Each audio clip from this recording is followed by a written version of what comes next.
Wherever you are in the world, welcome to the second Women panel of Prodigy Bureau Global Women Speakers and the Ladies of All Nations International UK.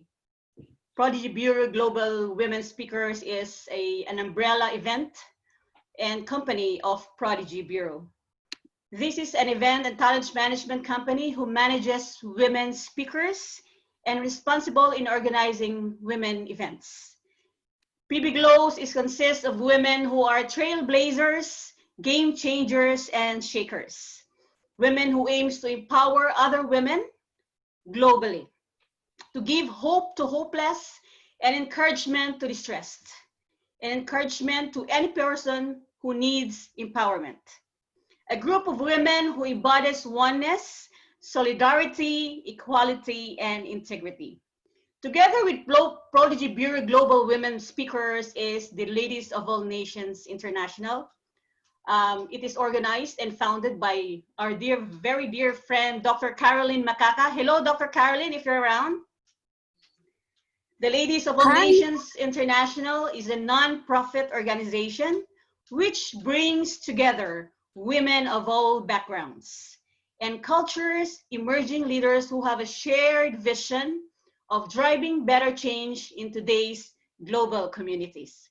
I am Love Shermano Choco. I am the partner of and Chief Operations Officer of Prodigy Bureau, an event and talent management company, and the organizer of the Global Women Empowerment Summit every year here in Dubai. And we will be in the Philippines soon in 2021, next year.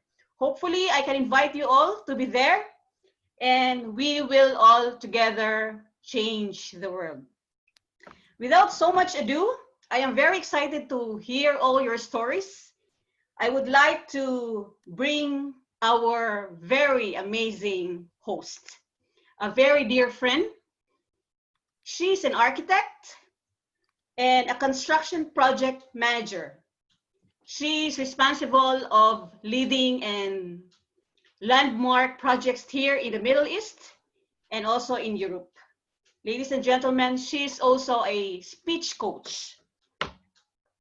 The very amazing Samar Karim.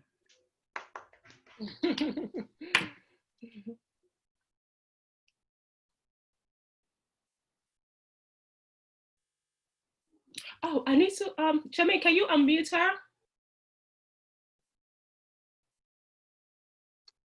Okay. Thank you. Thank you, Charmaine, for the lovely introduction, and thank you for sending up such an amazing platform for women from all parts of the world to meet and engage with each other. And I'm so happy to be the host of the event this evening.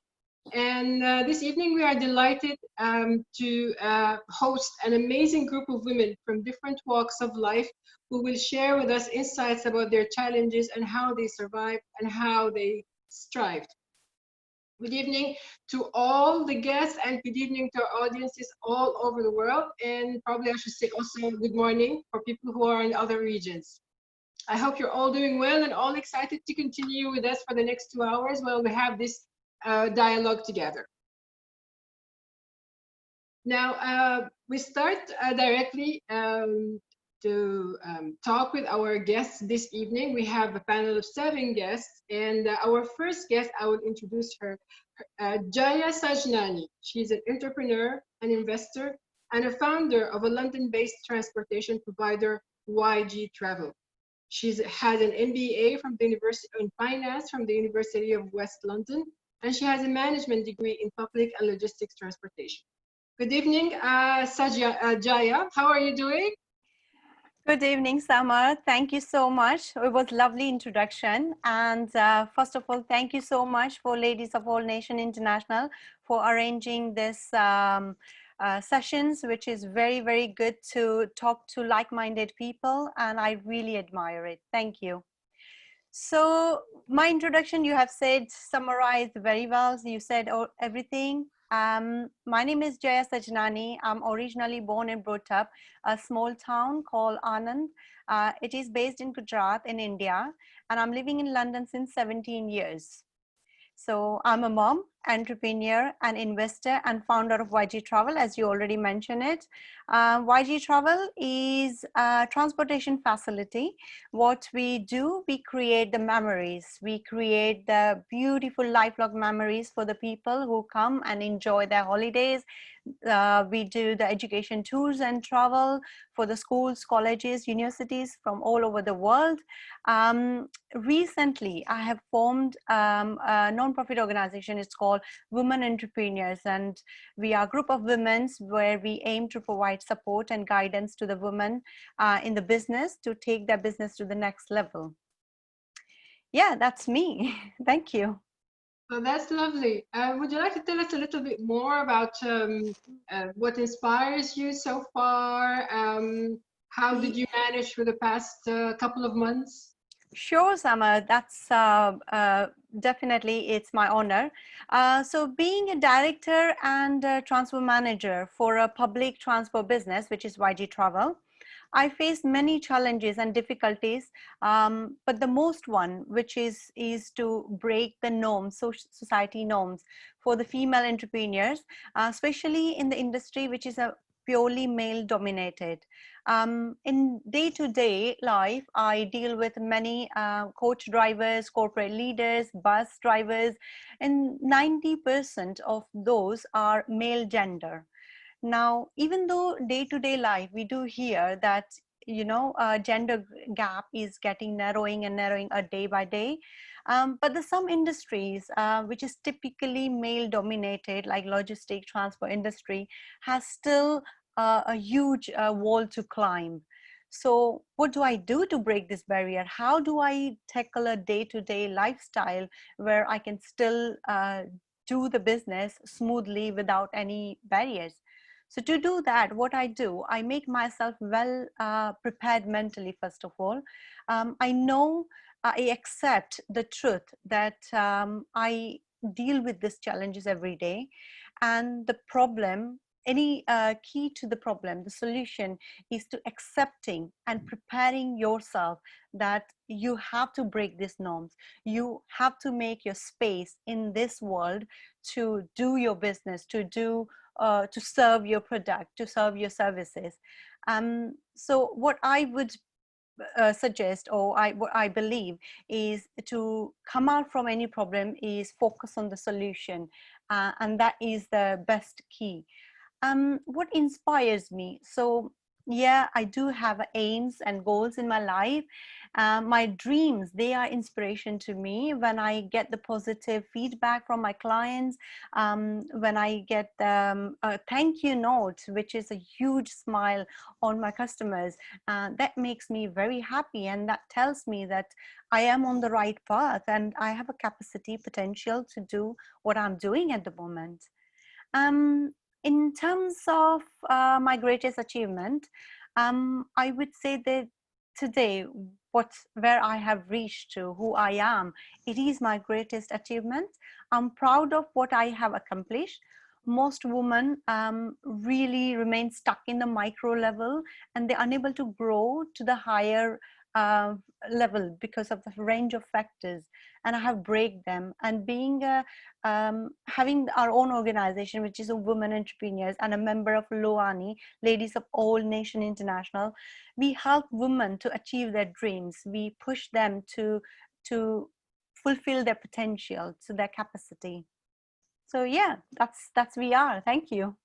Well, that's really very nice, and I'm so happy to hear you. And it really resonates with me when you say male-dominated industry, because I come from the construction, and it's a total nightmare. You know, you cannot break it. So I can totally relate to that.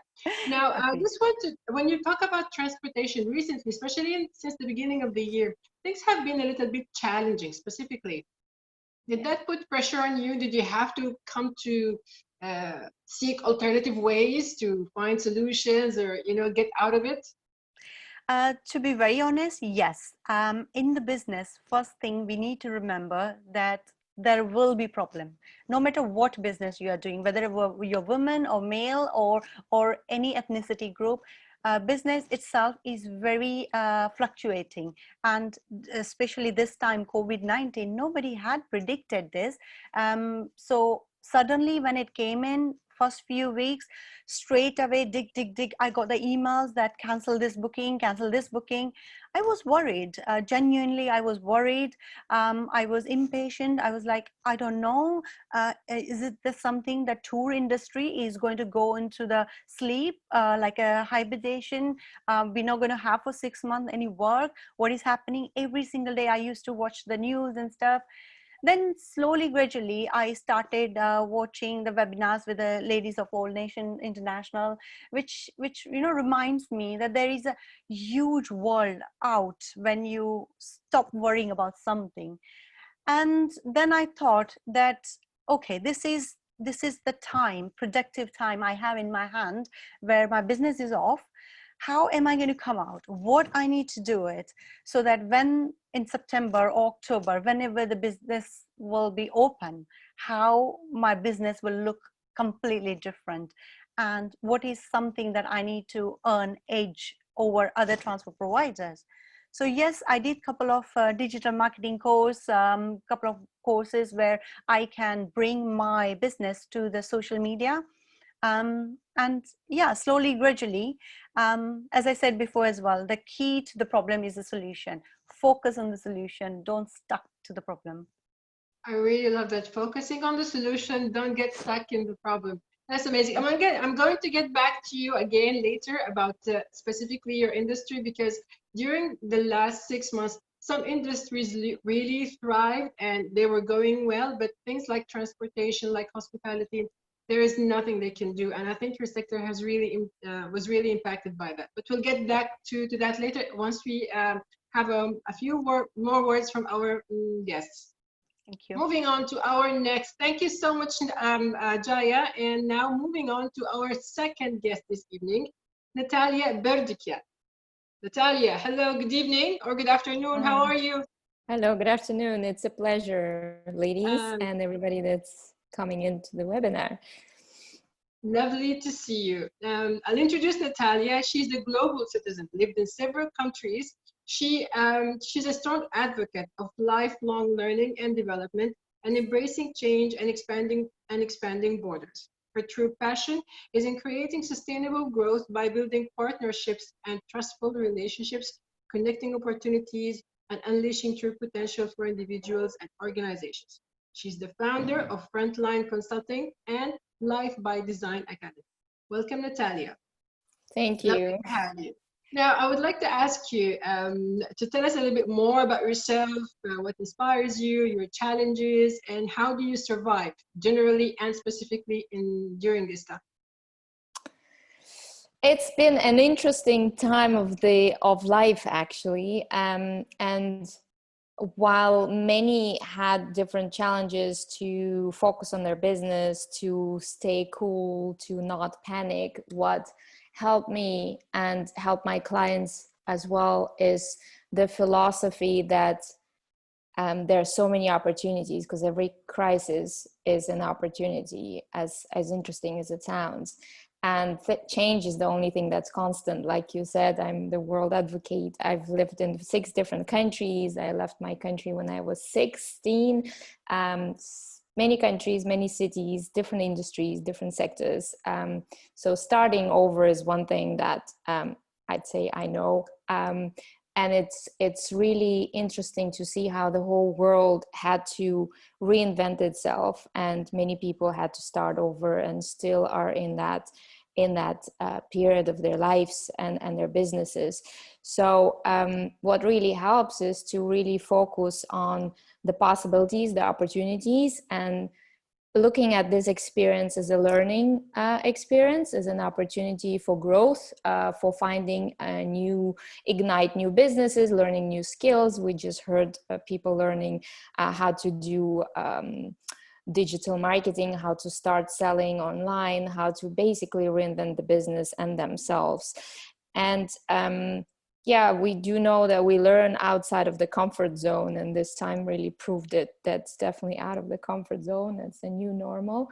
What also helps me is to connect to myself, and I practice core energy coaching, and it's really about connecting to the core, to the core of who you are and why you do what you do, to the purpose and that mission, whatever the meaning of life is for a particular person. And for me, it is indeed connecting the passions and the purpose. And I love connecting opportunities, people to people, and opportunities to opportunities. There's plenty of it. And if we see beyond, and like what the lady just said, it's about looking for solutions and rather than focusing on the problem. And there's plenty of those. So yeah, never giving up on the dream, no matter what happens around, not to be the victim of the circumstances, because circumstances always happen, and it's about how we react on it. Yeah, seeing beyond that. What else? What also helped is definitely, I think I've done the most yoga and meditation since this whole thing came up, and I'm very consistent in it. One of my key challenges is focusing, because I see so many opportunities. I have all these ideas for myself and others. So getting that structure in place is very important for me, and getting the right habits and the right routines, whatever the right is, whatever helps me to connect to my core. So it works for a lot of people. And so every morning yoga helps, and fruit and stuff. So healthy lifestyle. And just one thing, the non-judgment thing that I find the most challenging, not to judge yourself, not to judge the circumstances, whatever is happening to us or whatever is happening around, and just the acceptance that it just is, and it's nothing personal, and we just do the best we can in any moment in time. And life is an experience, and it's a learning. So nothing can go wrong. It's what it is. Be in the flow and see beyond a look long term. So that's for me. I see. I totally see what you're talking about. And you said something very interesting about having like focusing on the habit. I've been trying yoga for a very long time, and I think many of us have been, especially through the downtime, we're focusing on picking up new habits or continuing what we have done, what we used to do before. And what I get is that from you, probably your greatest achievement was working on your challenges. That is focus, spending time doing yoga, and all of these things. That's really very interesting. Now, I would like to ask you, when it comes to connecting with your energy, do you think that you being a woman makes it different when you talk about energy and connecting with people? I would, whether it's judgmental or not, I would say yes. Like the earlier speaker, I can definitely admit that being a woman and trying to make it in the corporate world, in the business world, which is a man's world, and I come also from different industries which were very male dominant, including business aviation. I mean, everybody likes a jet, and it's all about men with their big toys. It was definitely an interesting experience. It definitely gets you tougher. And not giving into it and take it personally is very important. As a woman, I think we, again, it could be a judgment, we do have certain skills that are maybe more elaborate in the many cases, like connecting to people, connecting to ourselves, that intuition thing and the sixth sense or whatever that is. It is also true that sometimes we lose it, and we lose that. I can speak for myself and many people I work with, that piece of authenticity and intuition and connecting to the gut is very important. So I use the holistic approach where we combine the mind, the gut, and the intuition. So it's the logic, the gut, and the heart, and always question if one is more dominant than the others. Yes, coming back to that core and remembering why we're here. And it's not about a performance and just KPIs and getting that target, but it's really connecting to why that is, because we only have one life, and in business we are at our best and our full potential is when we are connected. The purpose, the values, the mission, to the company, to the people, to ourselves. So yeah. I see. I think that totally relates to the type of business that you do, because you have, I think it's the four types of energy. Just tell us a little bit about what you do in your Life by Design Academy. You have four items.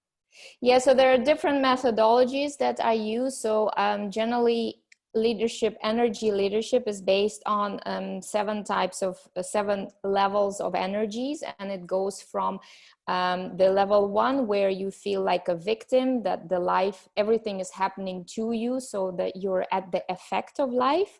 And it happened a lot during the crisis. Everybody took it very personally. People feel stuck. They don't have any energy. They procrastinate. They blame others. Then you get to the high level, level 2 of being frustrated, getting into the fight mode rather than the fleeing mode, which is on the level 1. On the level 3, we focus on coping mechanism, tolerance, start rationalizing things like, well, everybody is having the same situation, so it's okay. It can happen in the marriage. Well, I've been here for 20 years, it's fine. I can still continue being there. So you can lose that connection with yourself. And level 4 is more connecting to others. And that's a lot of people get out of the pain by focusing on helping others. And it helps a lot. So that's the level 4. But key there is that there is a balance, and it's not about helping others, because otherwise you lose all the energy and you get disbalanced. And if people are not welcoming it, you feel frustrated. So you drop into the level 2 again. And then the level 5 is that the opportunity level, where it's all about win-win, and it's not about, well, whatever is happening to me, I need to win, my company need to move forward, people need to work really hard so we can pay our bills. No, on the level 5, we all work in collaboration, and it's all about a win-win. So they don't win if I don't win, and the other way around. And people see opportunities everywhere, because life is an experience, business is an experience. There's no mistakes. We can only do the best we can. And it's about continuous improvement, that mastery mindset, rather than the performance mindset that this is what we have to get. So everybody has to basically drop everything and just do it. But no, it's continuous improvement. So we always do the best we can. We improve, we learn, we move forward. And then level 6 is about getting into that flow. That's connecting your passion. That's where you basically create stuff. That's all this, the best founders that come up with great ideas. They're in that level 6, kind of like the level you can tap into when you meditate. You really go deep and you lose sort of a sense of reality. So that's the 7 levels, and the 7th one is that total transcendence, enlightenment, etc., which is not a physical level, but you can tap into it, like when you dream, for example. And what also helped me in this period of time, and the people I work with, is understanding what influences our energy. So there are 6 influences. For example, the spiritual. Are we aligned with the purpose, the vision, the values? Our people around us are the ones that we like to be around. The environmental, the social, working from home. It's been difficult for many people. People go completely nuts. That influences us, and it's very normal that we feel that way. The physical, do we get enough sleep? The yoga, the meditation, the nutrition, etc. The environmental, I mentioned. The physical, the mental. Do we work with the type of content we understand that inspires us, that is not too much? Are we focusing? Are we able to focus, etc.? So all of these understandings really help a lot, because it's the awareness that really helps not to react to the situations from that victim mode, but really come out of it and see a bigger picture, and not to take things personally and not judge. It just is. So yeah, that's what we work with, energy leadership coaching. Wow, that's amazing. I am so over impressed. I really like your structured approach, that it has a very structured knowledge and common sense. It makes sense when you see things from this perspective. And I also like when you're talking about external influences, because I think we were all locked, and especially in the last couple of months, either physically or mentally, and we were not necessarily aware of the impact of these subtle influences coming from outside. I'll Yeah. get back to that later. Once we go into the discussion, I'll move forward with our next guest to introduce her, and then we'll come back to you, your energy, your structured approach, and your external influences. Okay, moving on to our next guest, Anita. Anita Mugaddam. Hello, good evening or good afternoon. Good evening to everybody. Good Hi. evening. How are you? Lovely to see you. Well, let me Good. introduce Thank you very Anita. much. Anita, she comes from a technical background with studies in computer science. She's passionate about solving day-to-day problems through technology. In addition, she pursued graduate studies in general psychology and strategic marketing. And with her diverse background in the corporate and academic world, she co-founded Ivy Coaches, which is a tech-enabled learning and development platform for interactive remote coaching tools and sessions. Her goal is to make practical life knowledge easy and effectively available for the public. Welcome, Anita, and tell us about yourself. Thank you very much for the amazing introduction. So I am born in Iran, and I moved to Dubai in 2008, and I've been living there since. So basically, as you said, I originally studied computer science because I was always passionate about solving problems. However, then it came the realization that the problems are not always like the external problems that we are trying to solve by tech and basically automizing everything. The major solution always comes from within. And if we understand the story of our life and where we are coming from, where we are headed, why we are going to that direction, we can find our solutions ourselves, basically. Technology and all the tools that we can have is really important to solve those problems. But at the end of the day, the solution comes from within. And it's if we are knowledgeable about ourselves and what we want from life, then humans are creative. We can find our way around our problems. So that's why generally I was interested in psychology, because I thought all the problems and solutions start from our mind, our psyche, and it's really important to understand humans and be able to, once you know the structure of something, that you can find ways to show new ways, basically, to show how people can find solutions to their lives. So I studied marketing because I'm really passionate about reaching to masses. I really want to be able to communicate with more and more people about what they can do. And yeah, so that's the story of Ivy Coaches. We started Ivy Coaches with my co-founder, Matt, who is, he's a software architect, and he's a lot more tech savvier than I am. And basically the goal is to make coaching more and more available for everybody, make it really affordable, make it really accessible for everybody, so people can basically get help of the experts and find their way and become better version of themselves. It's scaling self-development, basically. That's amazing. Now, Anita, I would like to ask you, what inspires you? What makes you get up in the morning and get on with it? Well, this might sound like a cliche, but really it's impacting lives. I mean, my life changed through coaching, through positive psychology. And my brother is a psychiatrist, and since I was 15, I was a guinea pig for his therapy sessions. So But I am glad that I had this chance, and it really helped me see my life differently from a different perspective. And I think that really, really changed the course of my life.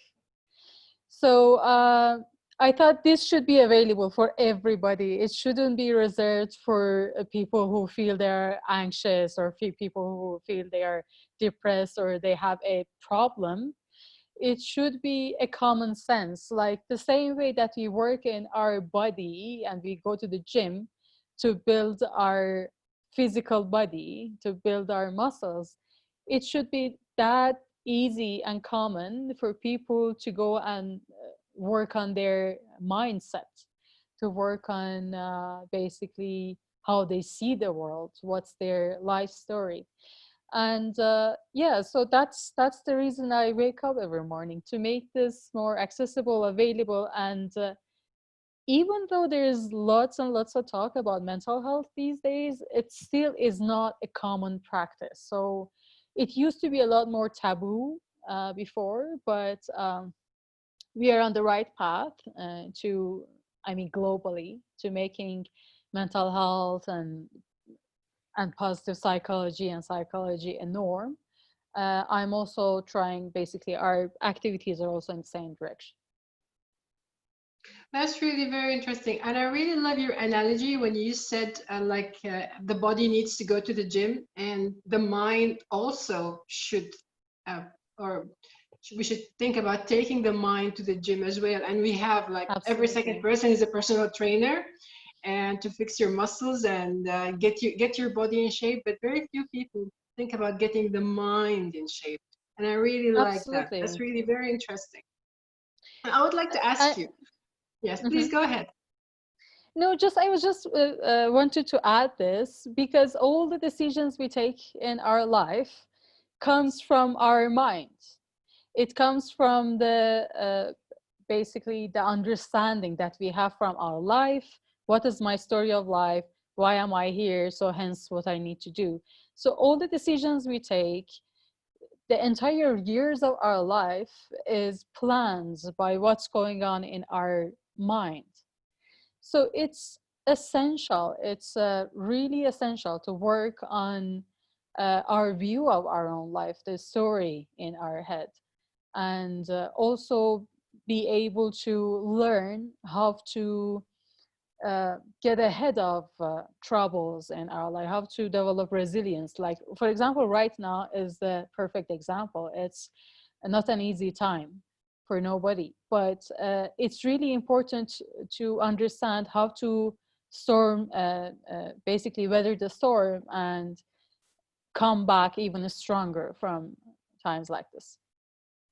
That really makes it sounds very interesting, and it's really. I was about to ask you, what would you do to alleviate hardship, whether on the personal, from your own personal experience, or from your professional experience and what you do as a coach. And you mentioned something about resilience, and is there anything else that we should resort to? Well, basically, there are so many things. It's uh, these are the skills you develop, like resilience, positive psychology, looking into the entire picture of your life, on not focusing on a certain corner, not being 0 and 1, and seeing the entire spectrum of what you can do. Uh, but in terms of the challenges in life and in business, two major things have really helped me. One is what Natalia mentioned a little earlier. Helping people really helped me get out of my own pain, because I could see that I can be effective. And with other people, I even mean like your immediate family, which is even more effective. Like when I saw that I can like help my mom, for example, more, or like be effective in my close friends' life with talking to them or helping them do different things. Or like, for example, with our partners who are coaches, we started doing lots of collaborations during COVID quarantine days. So they were happy to provide complimentary workshops for our clients, and we were providing these workshops complimentary for our basically the people who want to get started with coaching. And it was a win-win-win situation. It was good for us because we were getting introduced to new people. It was good for the coaches because they were getting attention. They were getting more people would know them, and it was good for the attendees who were getting complimentary, information and training. So yeah, so two major things were helping others and collaborating with partners, other business owners. That's really very, very, very, it makes a lot of sense. And I think we can all tap into that, helping others and thinking about all win situation for all sides. And that really changes the energy of how things go. That's I'll true. get back to you on that and on the whole brain Sure. structure. We'll move on to our next guest and then we'll come back to you. Now, our next Thank you. is Leila Schoenberg. She is a STEM education associate for K-12 curriculum, and STEM is stands for Science, Technology, Engineering, and Mathematics. And she's a certified robotic Python programmer. She's the co-founder and CEO of Kiwi Technologies Group of Companies. Her passion is fostering a sense of creativity and collaboration among students. She is an advocate of integrating STEM learning experience into educational classroom and to build the interest in pursuing new teaching methodologies. Hello, Leila, and welcome to our platform. How are you doing? Hello, good evening. It was a wonderful introduction, but I must correct a little because my husband is going to kill me. He is the Please go ahead, please. my Kiwi Technologies group of companies. My husband is the CEO. I am just a simple programmer who works in the education curriculum. Yes. So you're the woman of the company. Yes, at the backbone, one of the backbone of this. You see, I made a little introduction about the history of my life, sweet and brief that I can share to you, and perhaps it will learn something from all of us. So I just want to give you a little background of my the history of my life.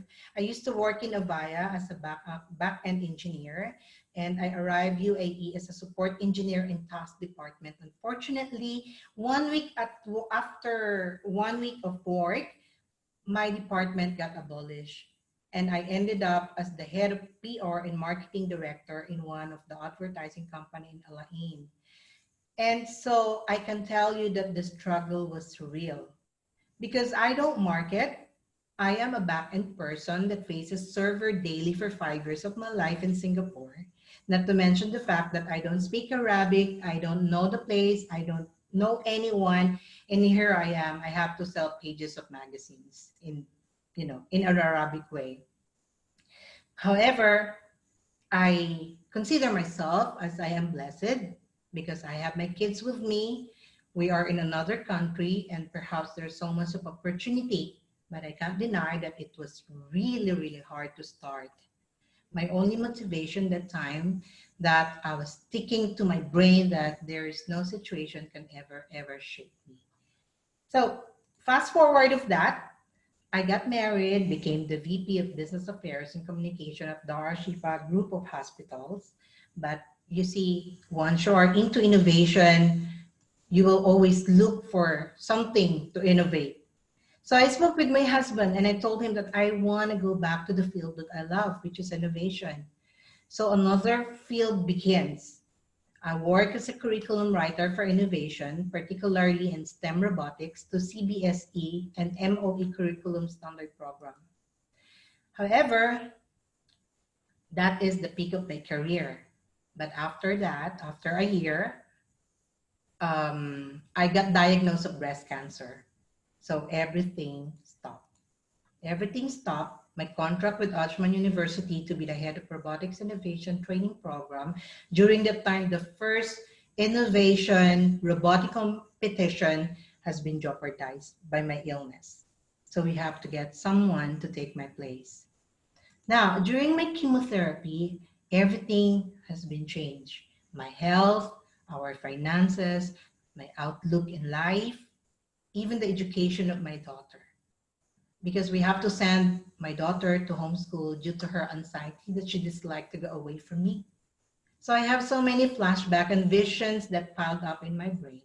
So one of that is when I left my job in Singapore, I handle huge account and online education. And this idea struck me that homeschool can be offered in UAE too, but it should be designed for Filipino education requirements. So in my deathbed, I wrote this business plan and presented to my husband. To give you a little info about my husband, he is a very, very good businessman. He used to work in Ferrari as the deputy director. So, but he is very straight. He can only see things in black and white regarding business. In short, he's not a visionary like me. So I presented the business plan to him. Right away, he strikes me with legalities of UAE. So I made my research and book and hook up with friends back in home. At the end of the day, the Filipino schools here in UAE are using my license as an engineer and innovator to apply courses in Manila as one of the requirements of MOE to accommodate grade 11 and 12.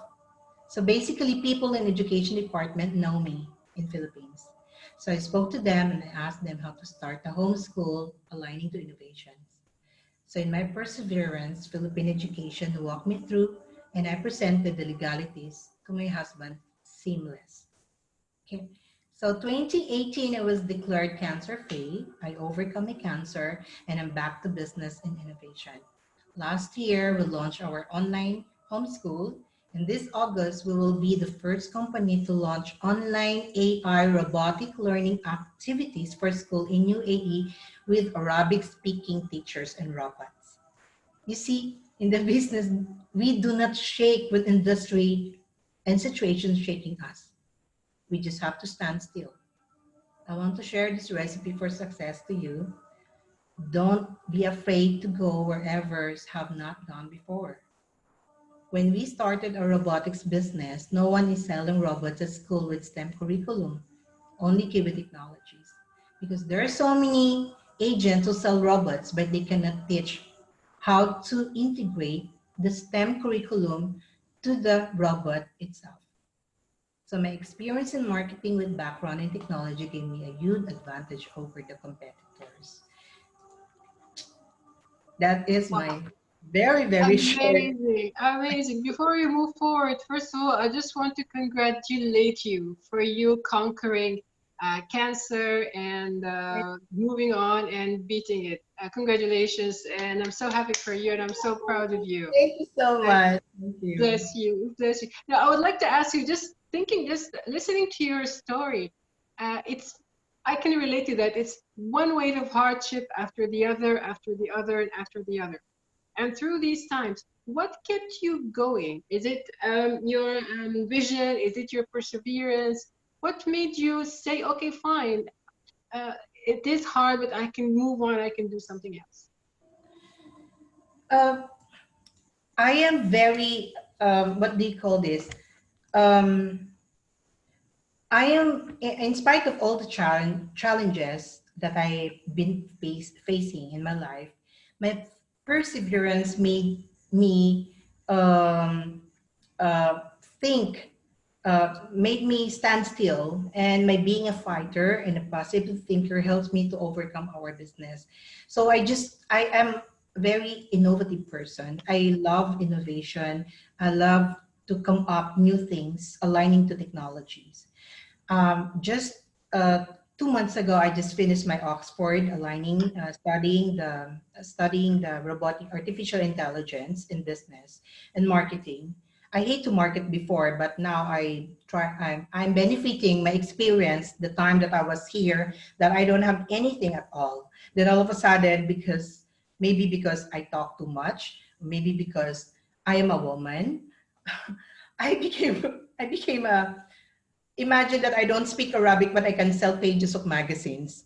So, the perseverance is there. And me being an engineer who like to innovate something from small stuff to bigger stuff, that makes me going, that makes me go for things that I really wanted. So that those are the things that give me, what do you call this, obsessed with transformation.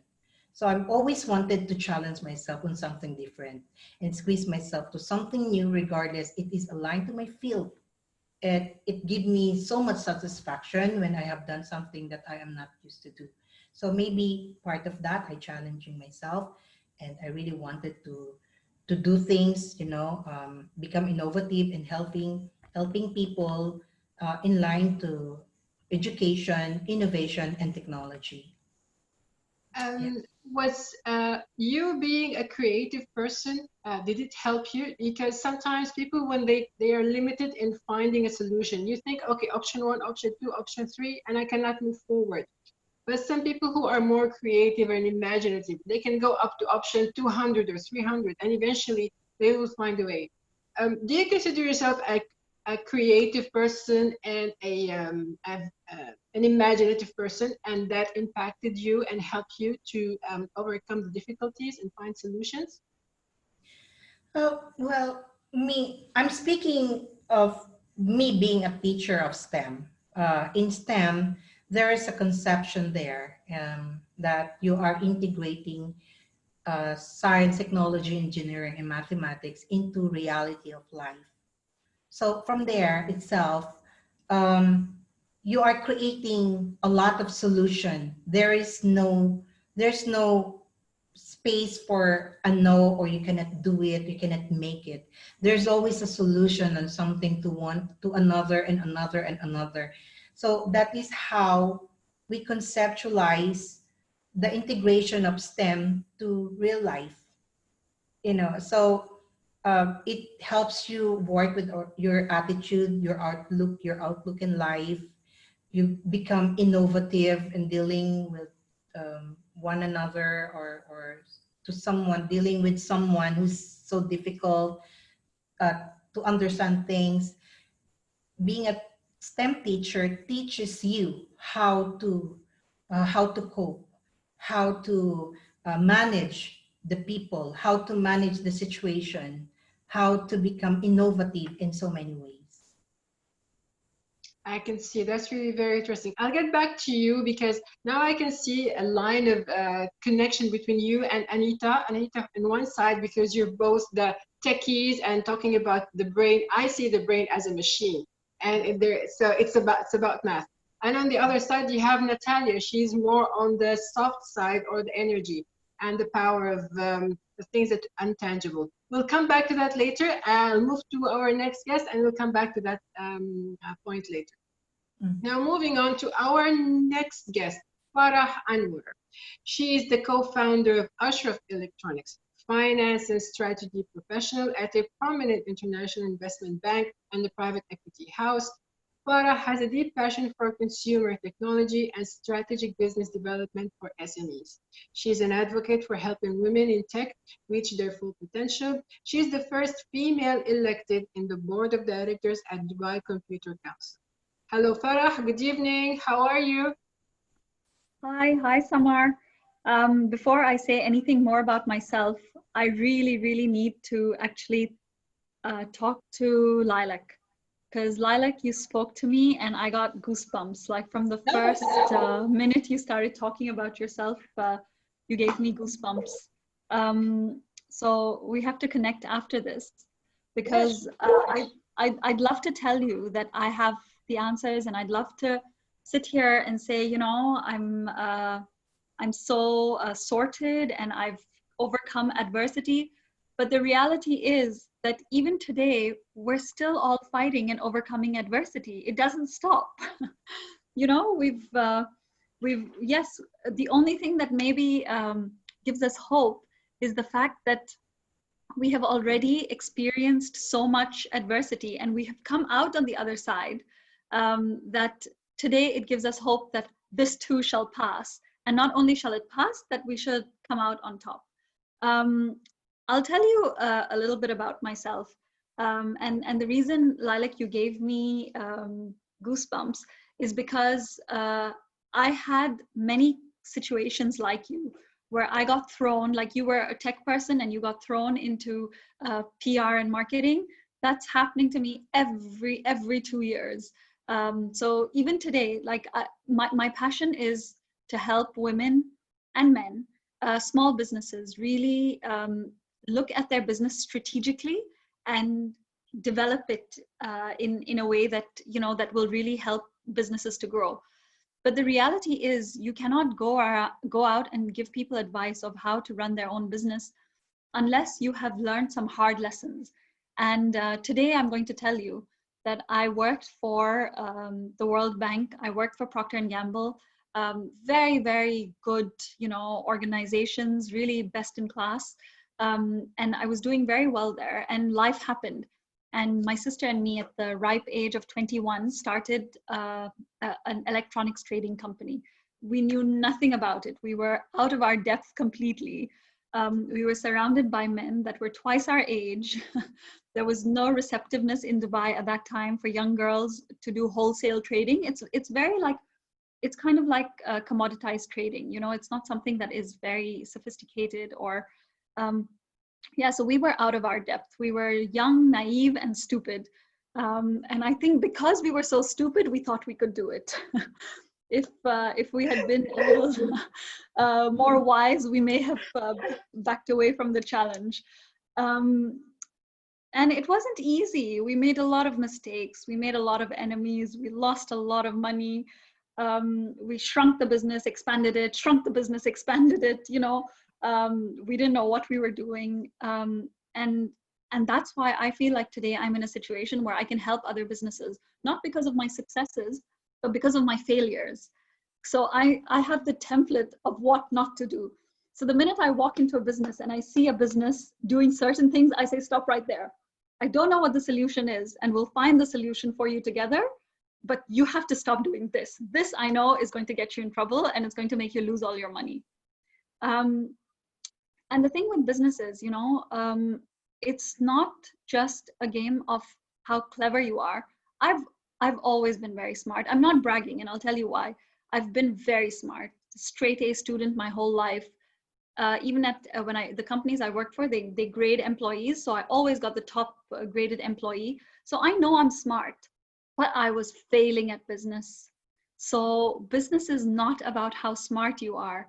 It's a game of resilience, mental resilience. And I realized that in the real world, the people who were at school with me, who were at the back of class, the people who copied from my projects at university, they were succeeding because they had turned out to be much more balanced people, balanced human beings, you know, and they had been trained for failure.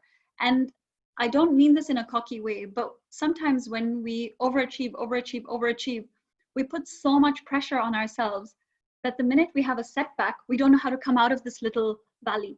And this is to the point, Natalia, that you were saying about mental resilience.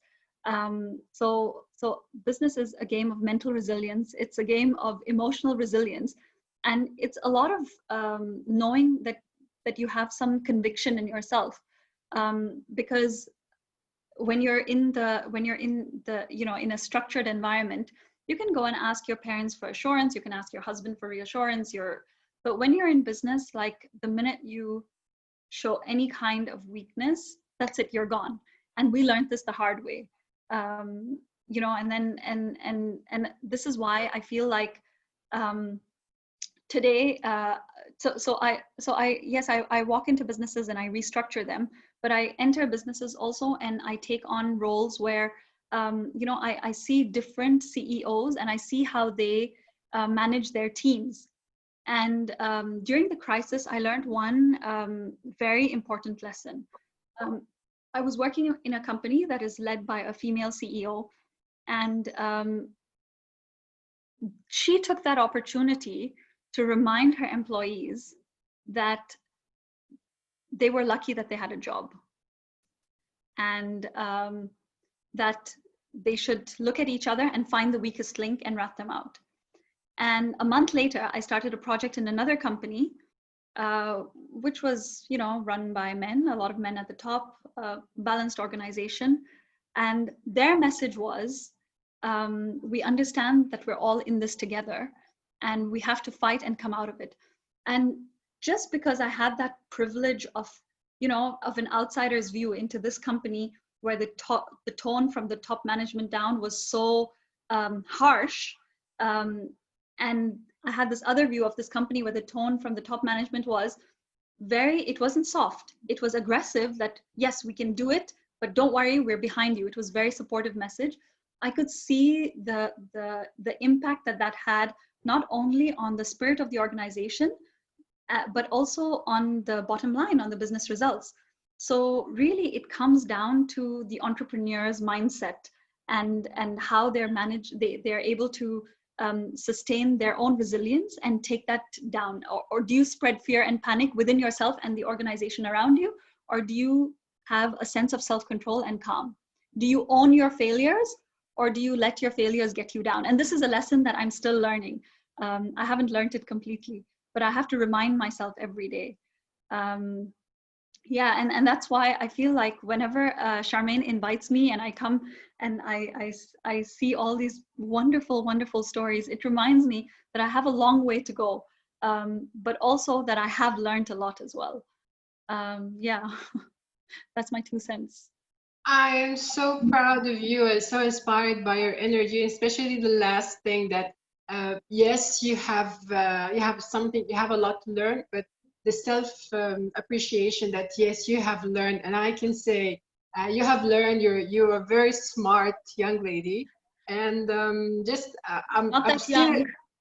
I've seen more sunrises and sunsets in life than you. And I just want to tell you that we will continue learning until the end, and life doesn't get easy. We just get stronger. This is my 2 cents of advice for somebody who's a little bit younger than me. But what I find interesting in what you said is that you're focusing on a different area. That is, when people are successful, it's always good, but we start seeing the cracks and people start falling apart when they face failure, because this is not what we are prepared to do. And this is something that you have learned throughout your life, and you'll continue to learn that. So how to survive failure and how to manage failure. Now, in all of these experiences, have you found, do you have any tips or tricks of how to manage yourself during a failure? So look, Samar,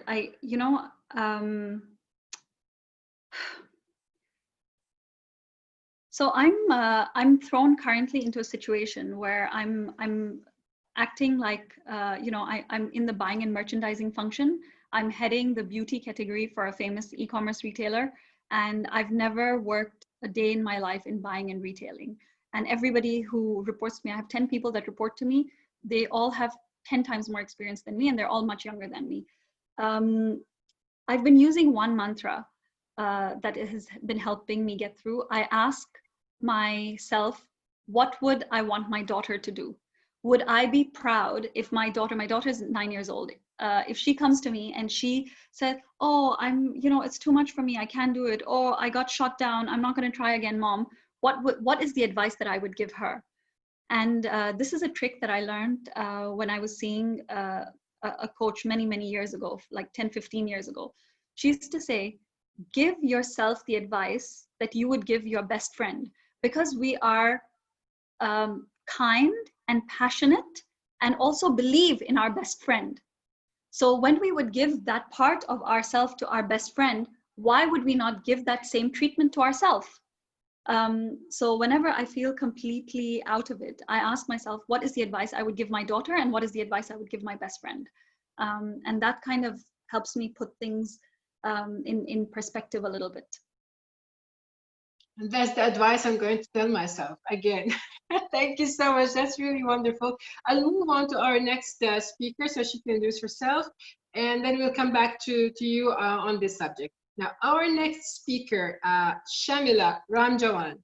She's a renowned and well-respected entrepreneur. She's Miss Johannesburg for 2019, an entrepreneurship lecturer at the University of South Africa. She's a multiple global speaker and an award winner. She delivers inspiring workshops on youth development and women empowerment, particularly focusing on women's matters. She's the founder of Femme Brown Foundation and owner of the Femme Brown Solutions. Shamila, hello, how are you? Good evening. I'm fine, thank you. How are you? Lovely to see you. Welcome to our panel. Thank you so much, and thanks for having me on the panel. I'm overwhelmed, and listening to all these women coming from diverse backgrounds and just their amazing stories. There's so much that one can share to the world, and I'm really intrigued. Well, I'm really very happy that Charmaine has put this panel of women from different parts of the world, and you are coming from a very specific and very far away area, all the way from Joburg, and that's really like the other side of the world for me at least. So how's things with you? How do you manage? What's your experience from your perspective and from your side of the world? Okay, so I'm Shamila Ramjawan. I'm actually a global entrepreneur awardee, currently a lecturer at the University of South Africa, lecturing in entrepreneurship. And, being a single parent, I would say my greatest achievement was just being a mother to my two wonderful children, because I was a widow at a very young age.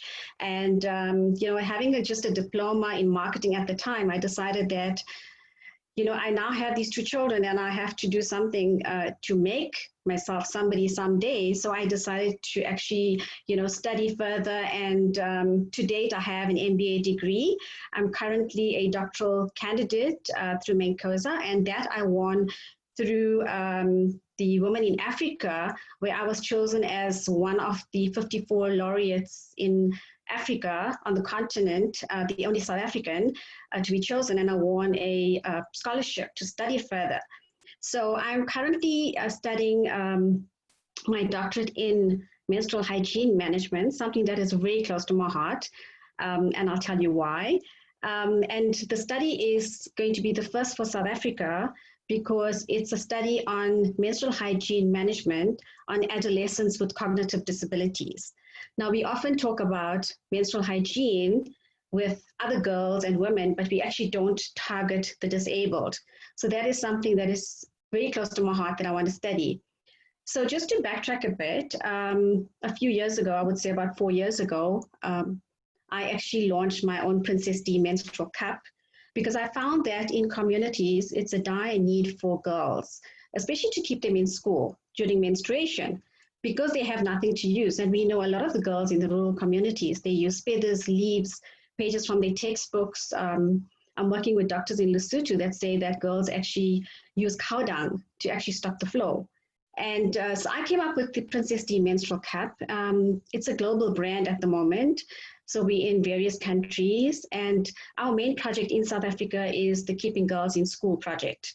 So I have done numerous schools and changed the lives of thousands of girls in South Africa with the menstrual cup.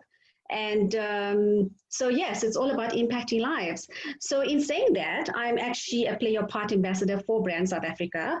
And because I actively play a part in changing the lives of girls and women. And so, yes, I think in a nutshell, that's who I am. That's really very amazing, and I love that you're talking about something that we forget about. We all corporate women, we can go to the supermarket and get ourselves sorted, but we have not only a fight, not necessarily a fight or a challenge with the world. We have our own bodies that we have to take care of, and especially for young girls, sometimes it can be very, very difficult just managing our own bodies. And for people with disability, that's a totally different level, especially for parents trying to cope with that. And I really salute you, and I would personally love to know more about what you do and if there's anything we can do to support you. Now, taking this challenge and addressing such a niche market or category where there is not so much help, what keeps you going? How can you bring this back to the focus of the world? Because now people are talking about, oh my God, there's going to be a global war, but there is the women in the house. What makes you tick and wake up every morning and go and push for it and to get something happen?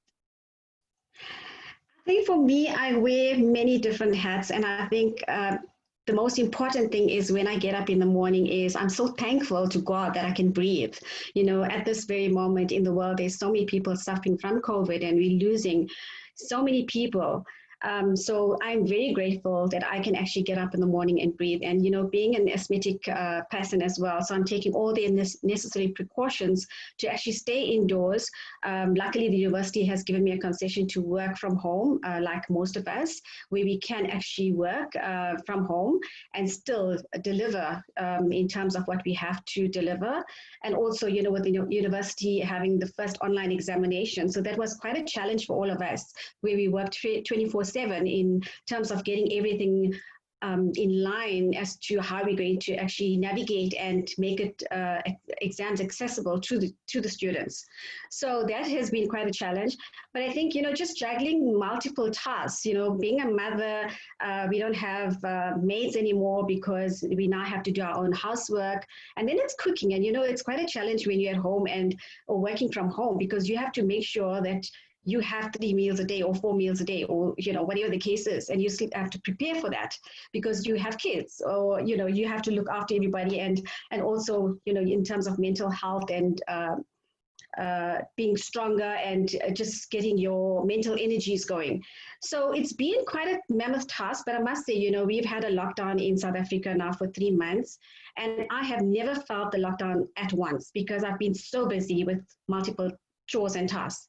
So, you know, studying for my doctorate, obviously that's come to a standstill now because I can't do my data collection. So that's going to set me back another 6 to 8 months. And if COVID continues for another 2 years, then obviously that's going to be prolonged as well. And then being a lecturer, you know, just keeping our students going, doing the online teaching.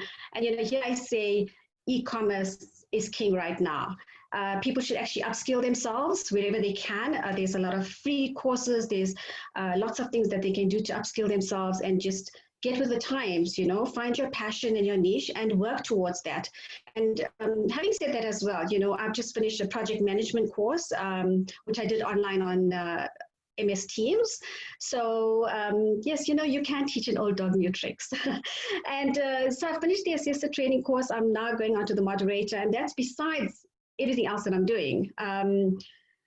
So yes, it's been quite a challenge. And then also running a business, you know, the business has come to a standstill in terms of export because of the limited flights, and we cannot send goods overseas. And then also my focus area is schoolgirls. So a lot of the schools globally have shut down.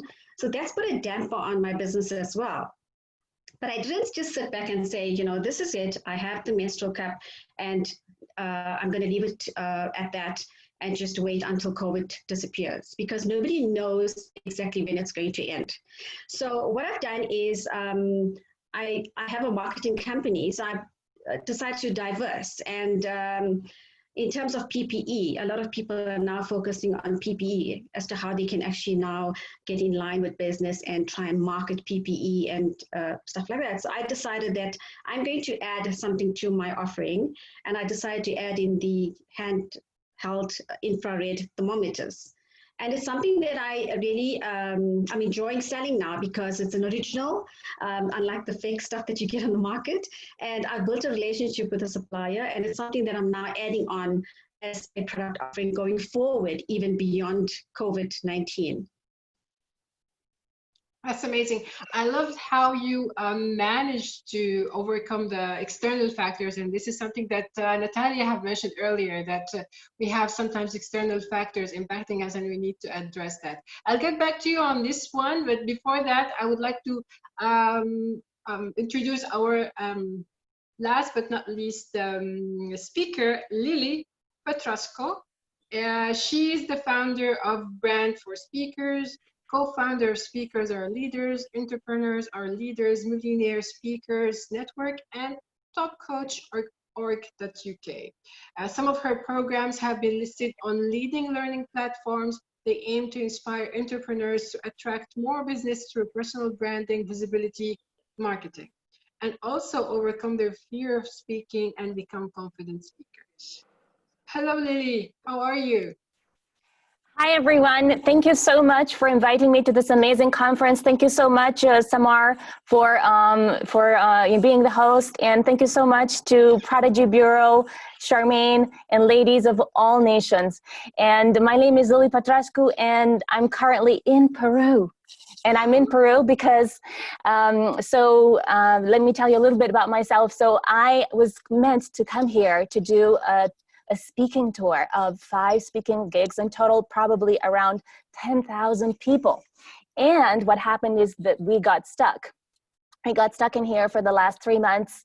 And we also were supposed to do an event in Singapore and another one in Ireland and in London. So, I mean, we had many other events that were meant to happen in London. And what I do is that I create books that transform the world, something like this, something that you see in the background as well.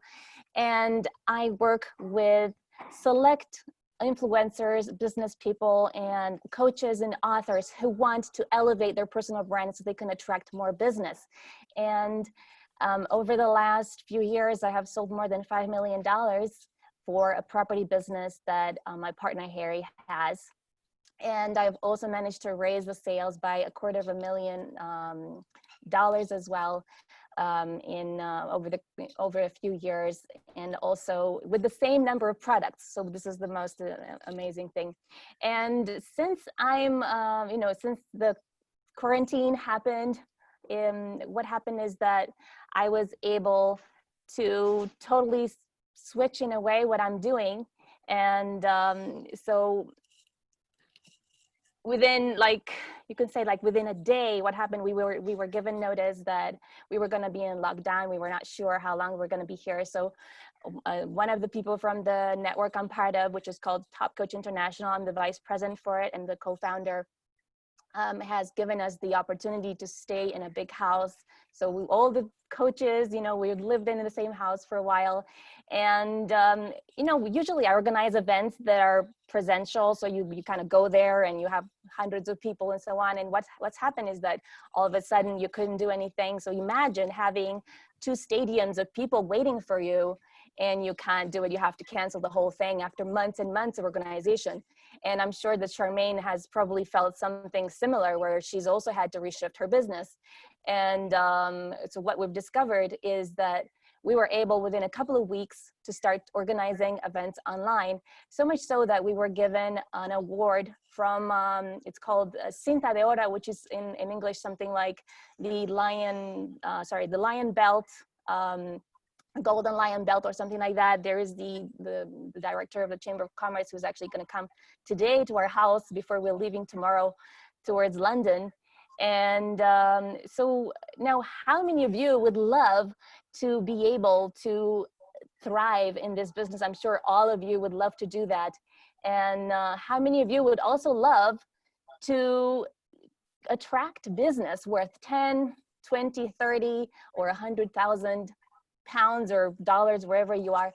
I'm sure all of you would love that, and maybe even more. So this is something I've been able to do since I'm here, because we've managed to, of course, initially, we've had to cancel a lot of events. So we've made quite a big loss there.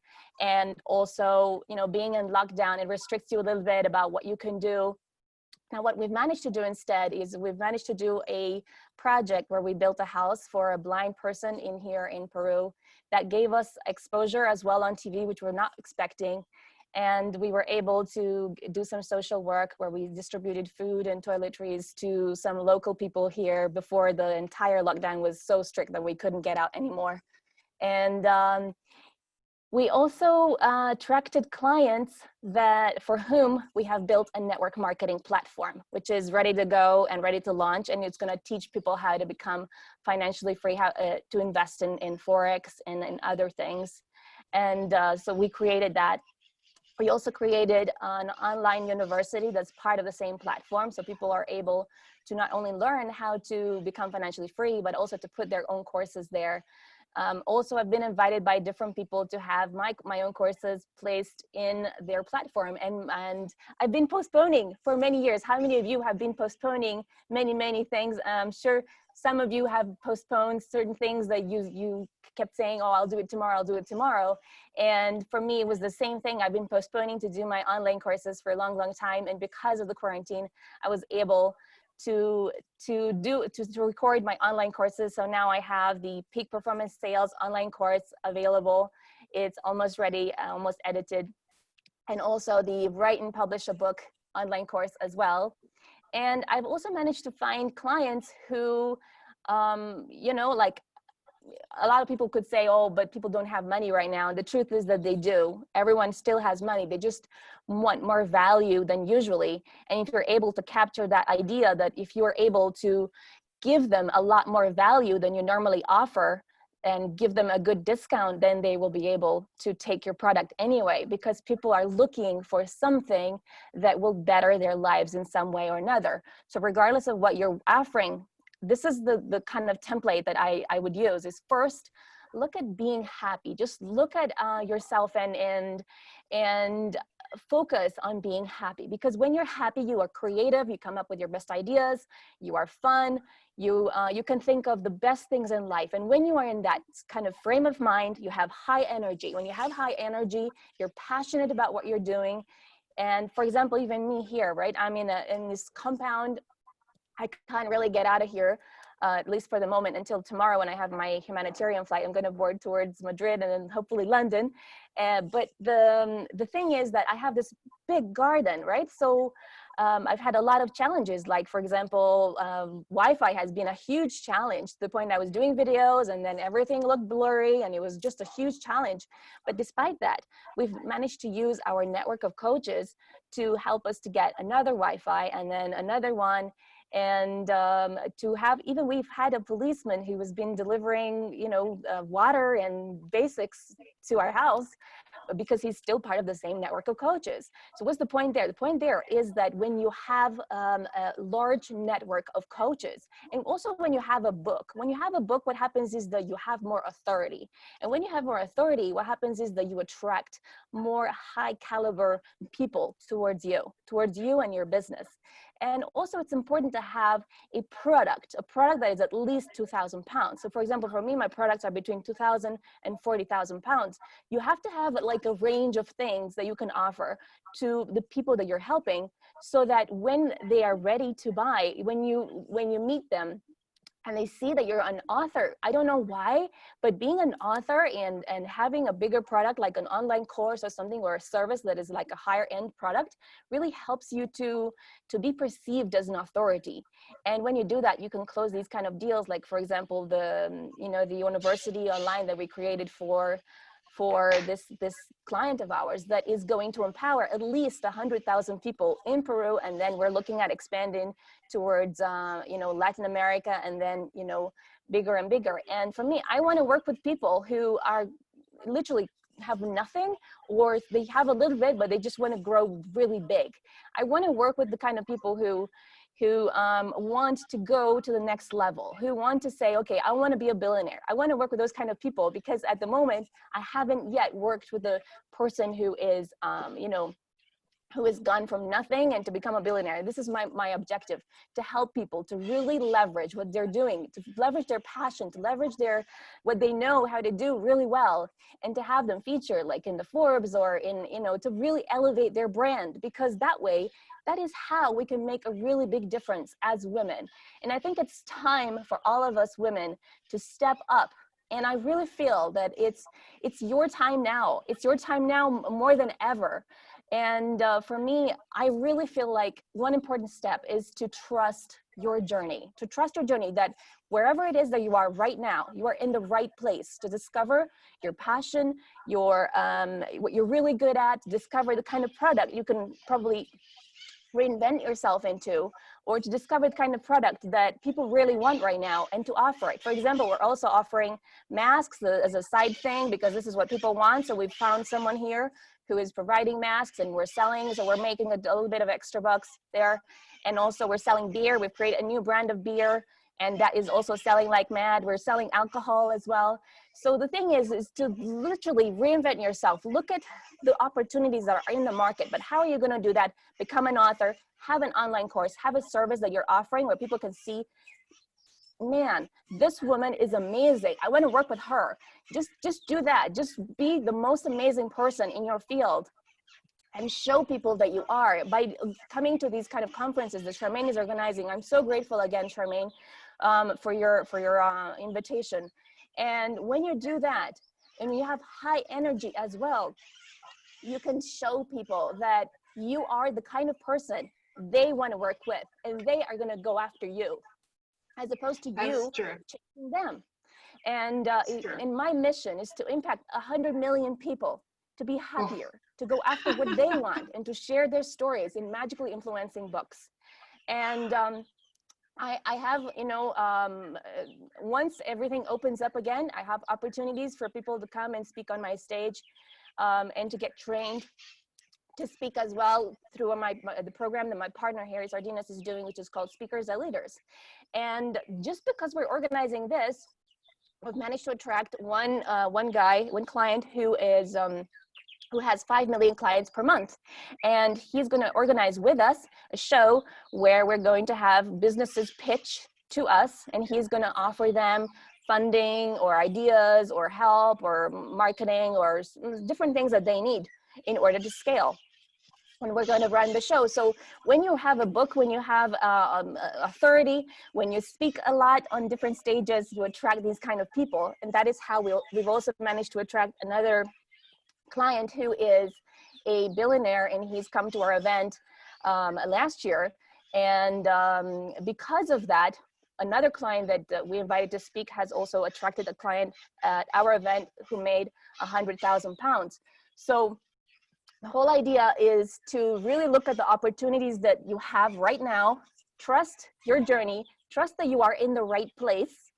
And I really feel like it's your time now. And that's why I'm also going to release very soon a book called Get Paid More, another one called It's Your Time Now, and another one, Embrace Extraordinary, the art of feeling great anytime, anywhere. Because this is something I do. I realize this is something I do all the time. And perhaps there's something that you're doing all the time and you're really amazing at it. And perhaps you don't even know it, because the thing that you're really, really great at are the kind of things that you do without even thinking. And one of those things is perhaps being emotionally intelligent. That's true, definitely. Yeah. So maybe I've spoken too much, I'm not sure. No, absolutely no. What you're saying is really amazing. I really love what you're saying and your approach, your energy, and how supportive and passionate you about your mission and what you're trying to provide. And what I sense from you is that what is important for you is giving people, or the women specifically, the power. That's by having a book or being recognized. That gives you some sort of an invisible power, and that puts you more into a position where you can actually benefit yourself and help others as well. Yes. That is so true. Yes. And I really love your approach. What I take from you is that you've converted the crisis into the opportunity. So you're the one who was in the lockdown, going all over the place and doing many things. I think we can all relate to the situation where you've had a lot of things that you wanted to do, and this sort of downtime allowed us all to self-reflect and start doing the things we've always wanted to do but never had the chance to. And I think that a lot of people would relate to that. Now, I would like to go back to Jaya, and just taking over from what you have just said recently to Jaya. Jaya, you work in transportation, and you were really very hit with, I think, with the current situation because of the lockdown. Did you find this time as a downtime for you to rediscover, come up with something new and reinvent yourself? Jaya?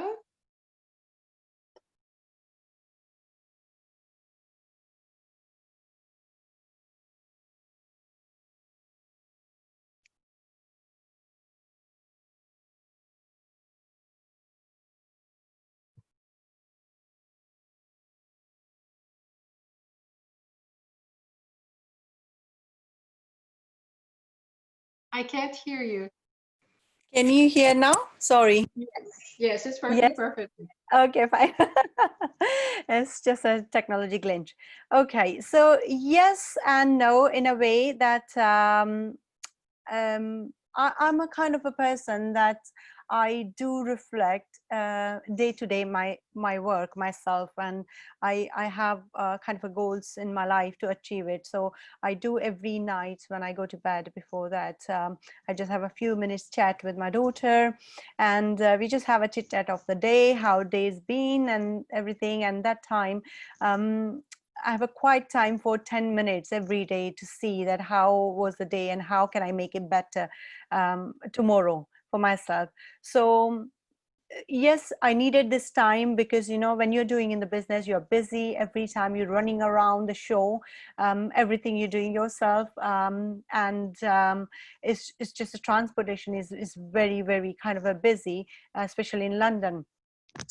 So this time, during this lockdown time, of course, I reflected a bit. I wanted to learn always how to use the technology, and it's very for me, being a management person, being done the business and management and the bachelor's, I never learned a technology side of this. So I always wanted to learn that how to do the digital marketing, how can I be more on the social media and aware my brands, reach out to more customers who are doing doing booking the visits or tours on the online. So I restructure my website fully. We, as a part of our services, we do school bus services as well. So just because now the COVID-19, we have to make sure the more of health and the safety side, more of this, that infections, and we have to use more of the sanitizers. So this is the perfect time where I took a step back and see that my business, where it was heading and what I was doing, it was in the right path, right direction or not. With that, I find myself that a realization that I'm a kind of a person that I want to help more women to reach their dream. They fulfill their own potential and dreams as well. With a special thanks to Ladies of All Nations and International, Dr. Carolyn McCullough, I met her, and kind of, somebody just need a one moment to make you realize that who you are. And where she approached me that what I can do is I can speak to other women about the business and how to reach that, how to start up the business. Because this is something that it comes in my blood. My father, my grandfather, everyone being into the businesses, and since beginning I wanted to do something about that. So yes, it helped me a lot, this lockdown, and I can see who I was 3 months ago and who I am now. It's a lot changes, difference. I can feel it's me, knew myself. Before I was more of the focus on the business only. Now I'm more focused on helping people and helping more women to achieve their own dreams and fulfill, making them believe in themselves. That's it.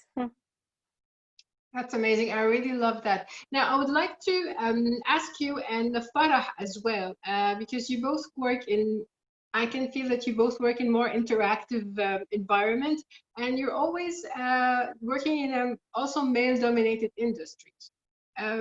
Is that still a challenge for both of you, for you, Jaya, and for you, Farah?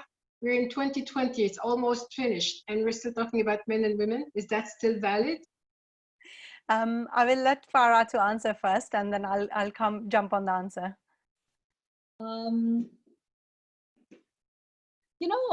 I sometimes I feel a bit awkward talking about it. Obviously, when I told you when we started, this was a good 10, 12 years ago, and when we started our business. And yes, there are certain industries that really still are, not so receptive of women. So I'll tell you a little story. When I was serving on the board of Dubai Computer Group, I was the only woman and probably the youngest on the board that was serving there. And we tend to, I always found it very strange. I had heard about these kinds of situations happening, but I had never experienced it in corporate life. But I would say something and then people would ignore it. And then the guy next to me would say it and everybody would slap their hand and laugh and say, oh, what a clever thing you've said. So, I mean, that's just a little joke. Yeah, that's something that's happened to me. But the reality is that we are spread so thin because of the many roles that we have in our lives. So it's not about whether we are professionally capable or not. It's that we not only have to be professionally capable, we still have to be the primary caregiver in the house. Even if both husband and wife are working, and my husband works and I work and I have 2 kids, but still the mental load of making sure that the kids are homeschooled and they are fed and that you buy new pairs of clothes when they run out all falls on us. And wait, it's not just that. We're in a generation where we probably have aging parents. So there's that extended circle of care that comes, again, the responsibility falls on us. So it's not enough for us to just take care of our well-being, but there's the well-being of all these other people. So I don't think it's so much about men and women as it is about overburdened individuals who have a disproportionate portion of responsibility than maybe the other gender. I hope that kind of answers your question. Yes, I fully agree with Farah. Summer, I have a similar kind of experience as well. Although we all talk about that there is no much gap, now everything is getting narrowing and then, we all equally balanced. There's nothing which women can't do it as a man can do it. But in a reality, in a day-to-day reality, the perception from the society is so different. As the Farah said already, that woman is a primary caregiver person who take care of the kids, who can take care of the home, family, and it's the same with in the similar situation. Me, I have my own business. My husband, he has his own business. But when it comes to my daughter or anything, if I have a meeting, I need to think that okay, she has cricket, she has this, and I will arrange my work according to this. And mainly that is the main reason 74% of the women in the world says that they prefer to be entrepreneur, they prefer to be businesswoman because it gives them flexibility. They can work and they can balance the home life. Whereas when it comes to men, they just take the decisions and probably he will be in the meeting and he will say, oh, sorry, I forgot, just go and take it, our daughter to cricket or so and so and blah, blah, blah. So, and in terms of how the society sees us, it is such a huge shock when you are in a male dominated industry. So I'm a transport provider. To get this business, first of all, we have to get the license. To do the license, you need to achieve some specific qualifications, which I have done it. To do that qualification, there's a course you need to finish it, which is DVS, a registered transport manager course. You won't believe, Summer, it was in 2017 when I was doing this course. I entered in the building thinking that I'm going for the course, sitting for the examination, having IDs, everything with myself. I knocked the door and I said, hi, I'm here for, and then before even I speak up, a guy shouted and said, I think you are in the wrong building, the other building who does the cookery and other courses. And I was really shocked and offended. I said, first, let me hear that's why I am here, because probably it's not the tutor fault, but probably he never seen a woman entering in these kind of a specific qualifications. He came outside, he checked my ID twice to make sure I'm the person who registered for the course, and he let me enter. There were 17 students, people sitting in the classroom, and I was the only female, and it's in UK. I'm not talking about the developing country. I'm talking about the developed country in 2017 in London. The second scenario, I had it when I wanted to open a bank account for the business bank account for the transport company, my own business. And it was a well-known British high street bank. I went with all the ticking box that I have this, and still manager was asking me twice the time of the questions he would ask to any male person coming to and saying that I want to open an account for something like transport provider. He actually asked me to bring my qualification certificate, whereas everyone knows in the bank opening an account you don't need a qualification. All you need is the proof of ID and proof of that the business is on your name. But I had to prove all this thing, and that small thing which tells us that we all talk about it, but in reality we face somewhere this issue. That makes a lot of sense. Yes, please go ahead. Yes. I also want to say, since we are talking about COVID, the people that are going to again be disproportionately affected all around the world in 2020 are going to be women. And I'm not talking about just women in developing nations, women who are close to or below the poverty line. I'm talking about everyday women like you and me. Because with the absence of childcare, with the absence of schools and care facilities, even in developing nations, who do you think is going to take the step back and sacrifice their careers to be able to stay home to take care of their children?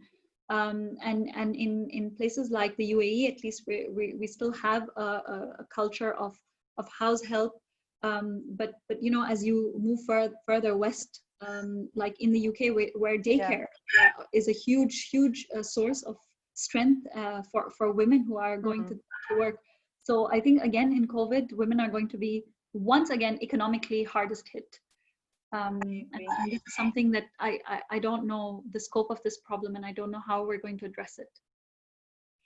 That's a challenge. Now I would like to grasp into the trying to find the solution, since all the women here are more on the positive side, and let's take it forward about finding solutions. And I would pose this to Natalia and to Anita and the other ladies as well. When it comes to finding the solutions, would you think that we should start with the mind, or should we start with the energy? And does a win-win situation, is it possible to really create a win-win situation for everyone? Anita, Natalia, start with you. Sure. So what we really did during COVID was collaborations and win-win situations. That's how we survived, actually. That's how we basically survived the challenge that we had. Because before that, in the status quo, like when the business was running, so everyone is working for their own business and everyone is trying, even though there are collaborations, but because they are looking to, basically everyone is looking to get ahead in their own business, they are a lot busier in their own work. But during COVID, we all had to slow down, and there were business was done, and like the workload was less. So what we did was to collaborate with our partners and also provide complimentary sessions again for our listeners. And that's how it was, it really became a win-win situation, even in a very tough environment. So I think it's absolutely possible, and that's the way we did it, and that's the way we are doing it right now. Like this session that Charmaine has set up basically is one of those collaborations. So I learned so much this evening from everybody's experience, and I hope to be able to help if I can. So this is all win-win. And I think COVID actually brought that side of businesses up, and the fact that there's a human behind every business, and we are all social, and we would like to collaborate and grow together if possible. So the key is to find that way, which is going to benefit everybody, to find the situation where you can create a win-win formula so everyone can benefit from it. So true. Natalia, what about you? Do you think we should start with the power and the energy, or should we start with the brain and the structured approach to solve the problem? Yeah, right. Well, Thank you for the question. I don't think it's one or the other. I don't think it's about starting with one or the other. It is really a holistic approach that's key.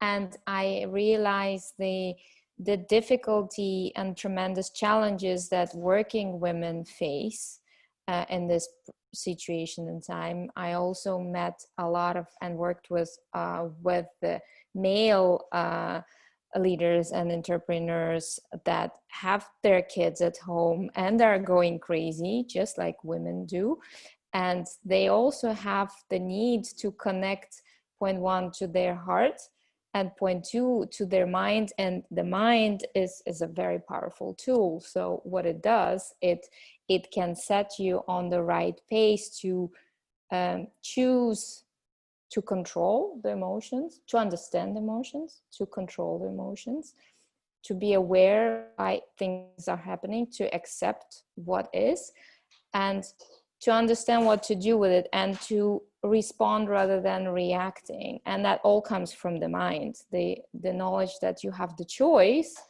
and you can choose to give in to your emotions, or to yell at the kids, or to feel like a victim, or you can choose to, okay, I have 1 hour, I spend 100% of my energy, coming back to the energy, here and now with the kids, and then I reserve another hour to work on my business, or to do house, whatever that is required to do, homeworking. Just one thing about the energy, what really helps a lot is realization. So we have 100% of the energy at any given time. This is the pot that you have, and you can choose to either spend a percent of that worrying and feeling guilty about the past, what you haven't done, what you could have done differently, etc., which leaves half of that.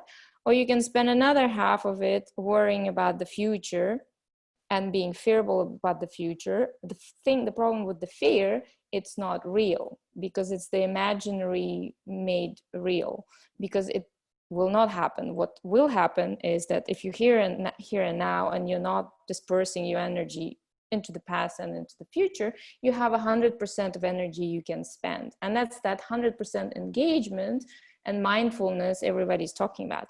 And it's only with that 100% of higher level energies, and we call them anabolic energies, and anabolic are those constructive, and they're building force rather than destructive force. It's with that energy that we can create and make the right decisions, and we can respond rather than react, and we can see those opportunities instead of feeling inward and just, because then you just go blind. So going back to the energy or mind, I would say both. And there's plenty of tools that I work with, and it's amazing because within a 1 hour session, people come out with clarity, with the calm, with the strategy, with an engagement and the accountability, and they're ready to move forward. And it's amazing. And going to the question, what inspires? That's what inspires, when you can actually see the evidence in such a short time of people seeing the difference in their lives, and they can take it into their business, into their family lives, and then the homeschooling and homeworking, etc. And having been running companies and being in sales for many years in business development, I would say for me, that is the most rewarding experience. If within 1 hour, I can really see such a huge difference. I haven't seen running companies and bringing and negotiating deals, because it's tangible. You really see it, and that's that energy that's just amazing. So I love it.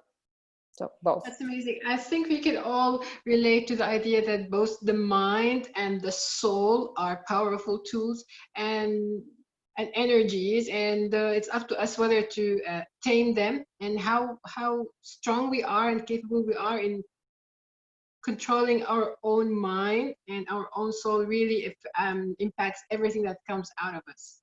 And that's really a thing that everyone is getting more and more a realization of recently.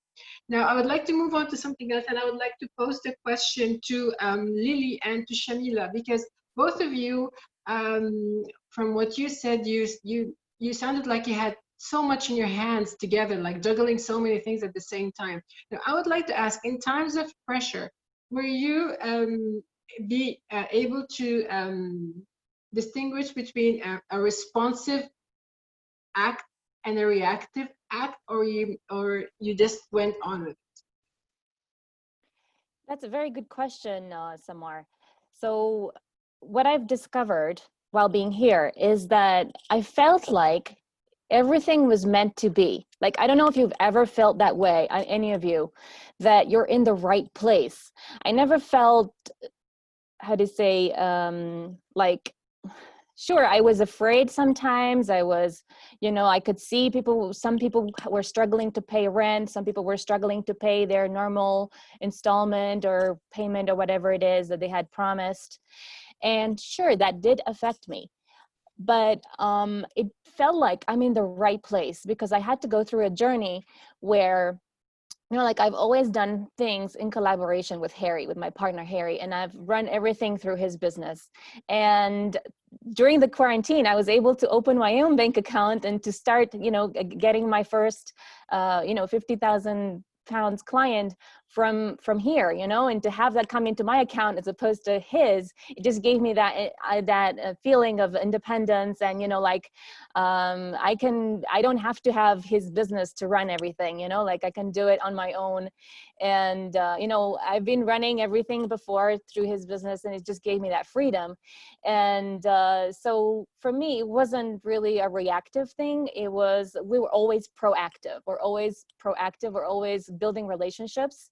And I have to be honest, my secret is that Harry is magnetic. My partner Harry is like a teddy bear, So he's like a teddy bear. He's so magnetic. Anyone who meets him, they just want to do business with him. And I'm just like there.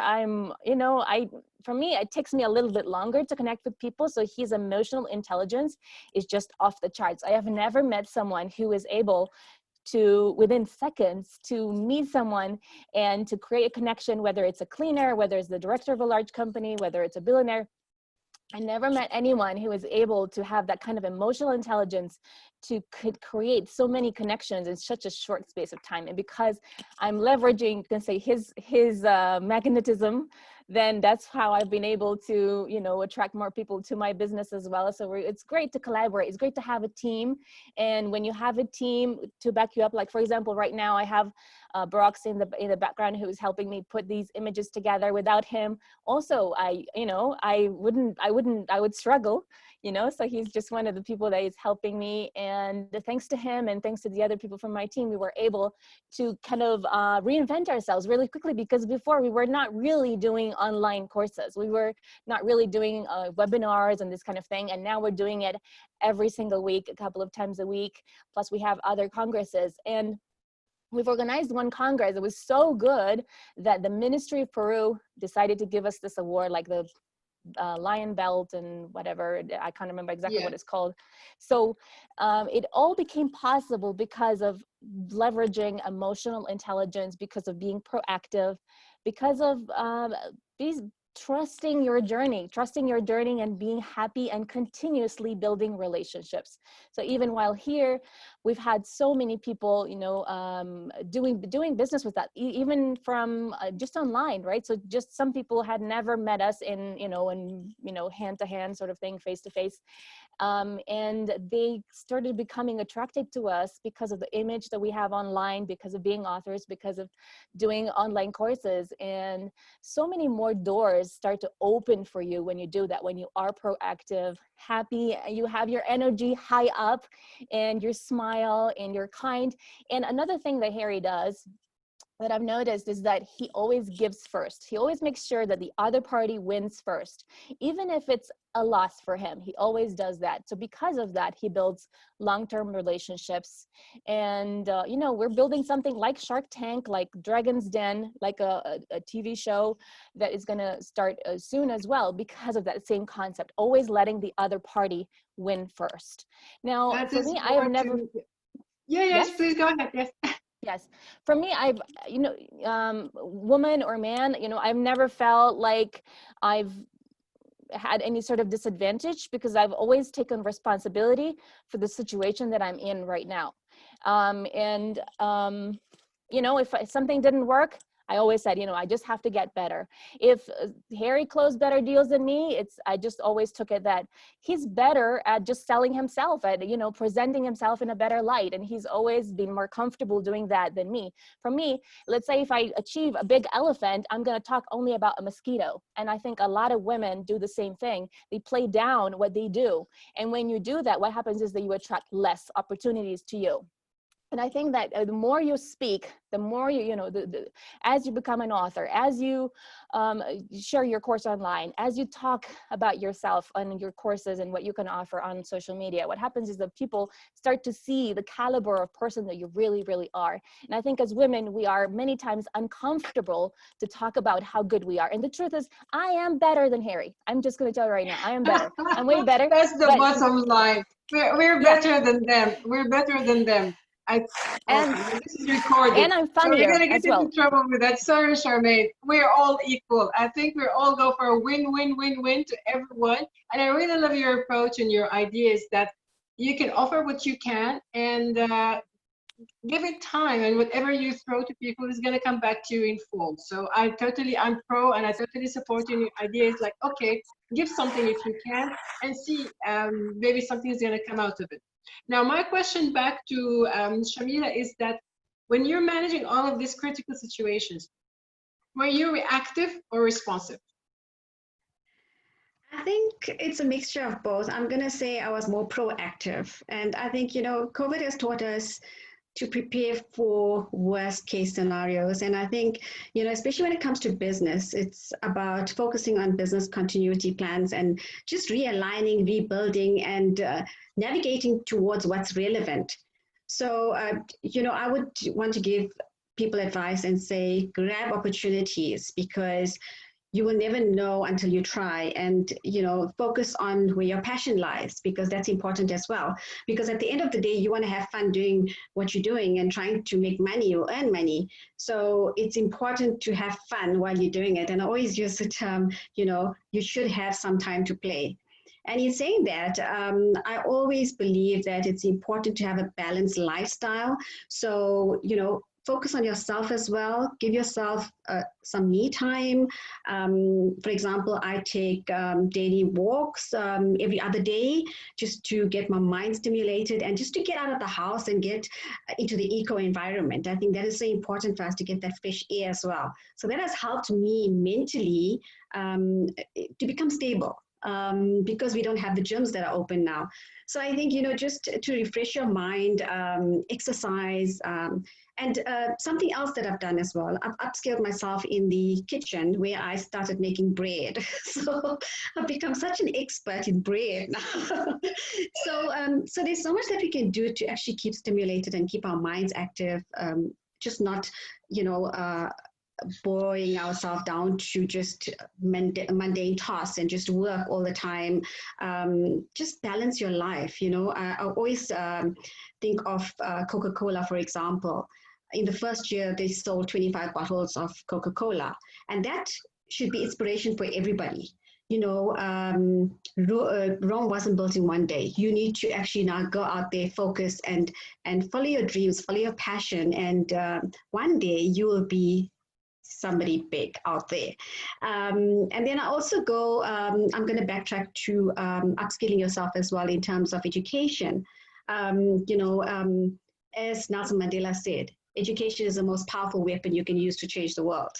And I think that is so important because that's something that nobody can actually take away from you. So upskill yourself to such an extent that the world is your oyster. You know, you never know where it's going to take you. So, you know, lo and behold, I never thought I would end up being a lecturer because that was not my passion. I was a primary school teacher, and then I went into corporate and I grew in corporate, and I never knew that I'm going to become an educator one day. So you know, people change, passions change, drives change, your dreams change, and but you need to put in that little bit of effort, perseverance, and just go out there and get it. While I'm at it, I want to say thank you to Prodigy Bureau, Charmaine, and Dr. Caroline Mkaka for actually giving us this opportunity. As the chairperson for Loani South Africa, I'm so looking forward to having all of you in South Africa, where we can actually have a nice get together, and I can meet all you amazing women. So thank you to everybody today for sharing your experiences and your stories, because I think, it's so important for us to actually tell our stories. I feel for all of you as a woman, and I know that we all can have that voice where we can make a difference. And if we can change one life, just one life, it makes a huge impact in the world. Well, thank you so much, Shamila, and it's been a pleasure for me just to sit here and listen to all of you. Now, before we're almost heading towards the end of the session, but before that, I would like to ask Lily a question about all the things that you went through, like all these trials and tribulations of your life. I want to talk about self-judgment. Do you self-judge yourself? And do you do that positively or negatively? Lily? Yes, I have to tell you, Samar, it's a good question. It's a great question. I am very critical of myself, because ever since I was a 4-year-old girl until I was 18, my grandma used to beat me. And she used to say, "Oh, stupid, you're fat, you're ugly, you're this." So I believed that. That was my reality. Even though I was #1 in my class, I, passed university, passed my driver's license first time. Everything was like I was in the top, right? I was always in the top, and still I always believed about myself that I was stupid. I was very critical about myself, regardless of the fact that I speak 4 languages. I'm great at sales. I did so many things that I have achieved, and still, even until like roughly 29 years old, I believed that I was not good enough. And I can tell you that despite the fact that I did this course that has managed to help me cope with that, and I don't look at myself right now like that.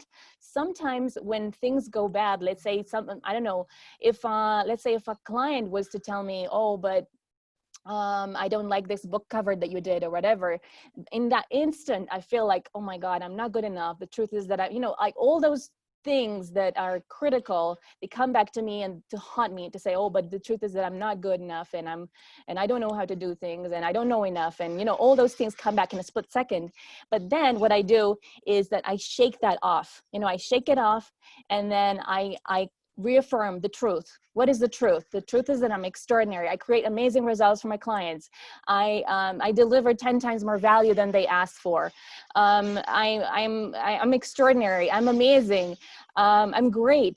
So then I change that reality that keeps coming up. But I can tell you that this is something that the criticism keeps coming up. Unfortunately, it keeps coming up.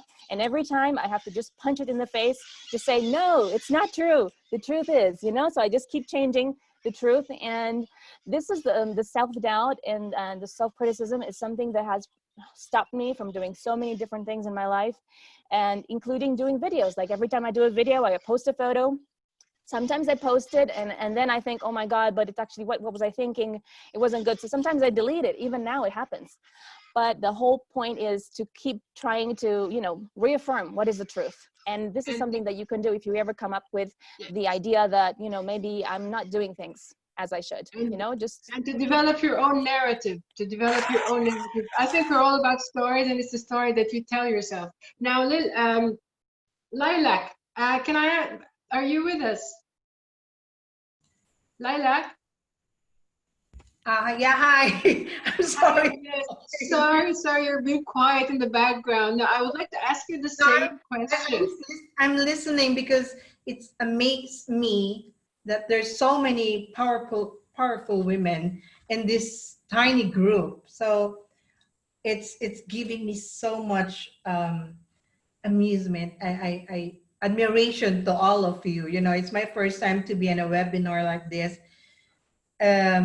And it's really surprised me that there's so much powerful women around, all over the world. And being with you guys, it's really, really, I'm so proud that I'm with you.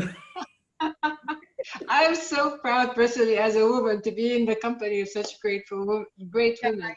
Now, I would I, like to ask you before we wrap up about developing your own personal narrative and how you manage self-judgment. You've been through so many like adversities in your life, and you managed to overcome. Do you develop your own stories like, no, I am good, or yes, I am good, I can beat it, and you keep doing that all the time? well, with all of my experiences in life, from from the failure going to success, I have to always convince myself that okay, everything will pass. You are good. You are good. You are good. I cannot get out from that because otherwise I'll be losing everything. The only thing that I have is myself. Just like what I said a while ago about my experience here in UAE. So, being there, you have to pick up yourself. Not to mention the fact that my degree is also for men. Just like what I'm so relate with what Jai is saying a while ago about struggles of penetrating the men's world, because I am an artificial robotic engineer. So here in UAE, that is only for men, and men here is so powerful. You cannot just go inside there and talk about what they've learned and introduce yourself that this is what I've learned. But I know I am in the right place, and I know that it surprises them that someone like me, a Filipina with expert in Python, expert in STEM, that can talk in front of so many of them, talking about my expertise as an engineer. So yes, there is a time that I'm always go down. I always feel bad because I know that you're better than them, but since that they are men, they have to be there. And me, in my expertise, I know what they are saying. That sometimes it's not true, or sometimes it's it's lacking. But you see, because there are men, we need to subside, and we need to back off for a while, just like um just like what we have in our business. Going back, I have to pull you back to our business. Our business is a robotic artificial intelligence robotic projects for schools. And being there, talking to so many people, telling them about innovation in robotics or innovation about STEM, they cannot accept that because I am a woman who talks about STEM robotics, and that industry is for men.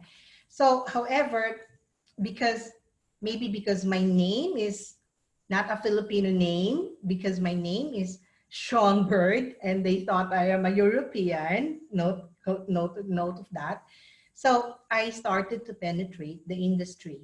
So and that's why I'm happy that I pick up myself, and then I establish myself in this men's world.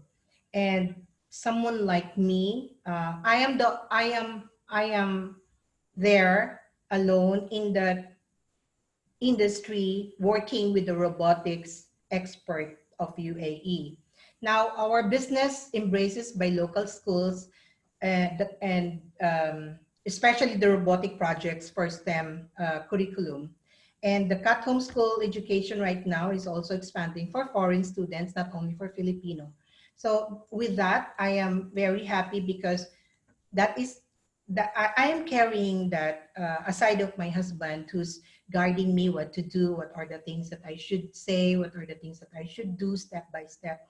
So our homeschool is not a normal homeschool. It's not a typical homeschool concept. So we tweaks a little bit of regularities of homeschool and bridge it into traditional innovative school, which we are providing for a new normal student with the web portal online.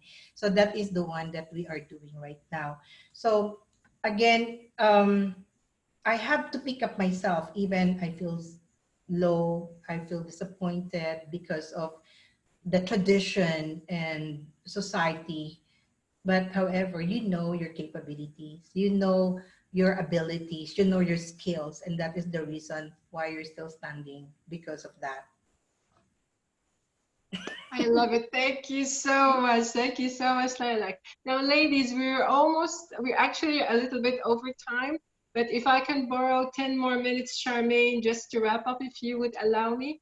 Sure, sure. I'm going to open the floor for each one of you to give a final note for like a quick 30-second or 1 minute final note. But before that, while you're preparing your final note, I would like to share with you just a few things that I picked up from your conversations this evening. That is, first thing is that everything is an opportunity.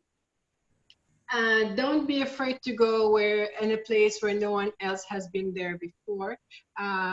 Always offer what you can, and then wait for it is gonna come back to you.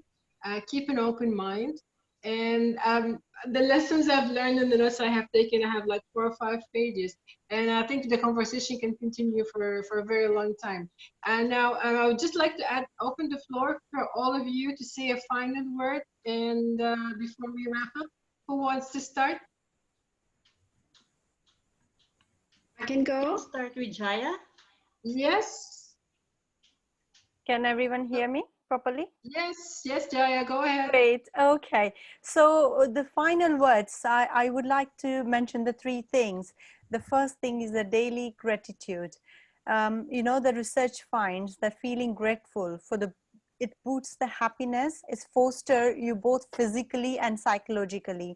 So yes, we were locked down in the COVID-19. We are still locked down in the COVID-19. You need to pick up your energy. You need to make yourself happy, because as Lily mentioned as well, that when you are happy, the creative things will happen, magic will happen. You have to be happy. So for that, daily gratitude really, really helps. Just 5 or 10 minutes in the morning, just thank and appreciate what you have already, and that will boost your energy so that you can achieve what is available in the future. The next is believe in yourself. You must believe in yourself. Yes, doubts will come in, put you down, but then you bring yourself together. You bring yourself up together and say that, no, I am not what you are telling me. This is a negative energy, and build the positive energy. And the very, very last thing, very, very important, because since childhood, we all women, or even everyone, been telling us that, do yourself, learn yourself. And that puts us down, and that's why we don't ask for help. We're afraid to ask for help, because we feel that when we ask for help, people will think that we don't know anything, or we feel shame about to asking a help, or they think that I'm a stupid, what kind of question I'm asking. But no, ask for your help, and you will be amazed that there are so many people available on the platform, like Ladies of All Nation International, where they will jump on and help you. And there is no judgment. They won't judge you that why you asking this question, because we all know we all are together in this, and then only we can beat it. The community support, take advantage of it. And the very final sentence, if you want to walk faster, you can walk alone. But if you want to walk longer, stay longer, maintain longer, walk together, be together. Thank you. Thank you so much, Jaya, for your wonderful words.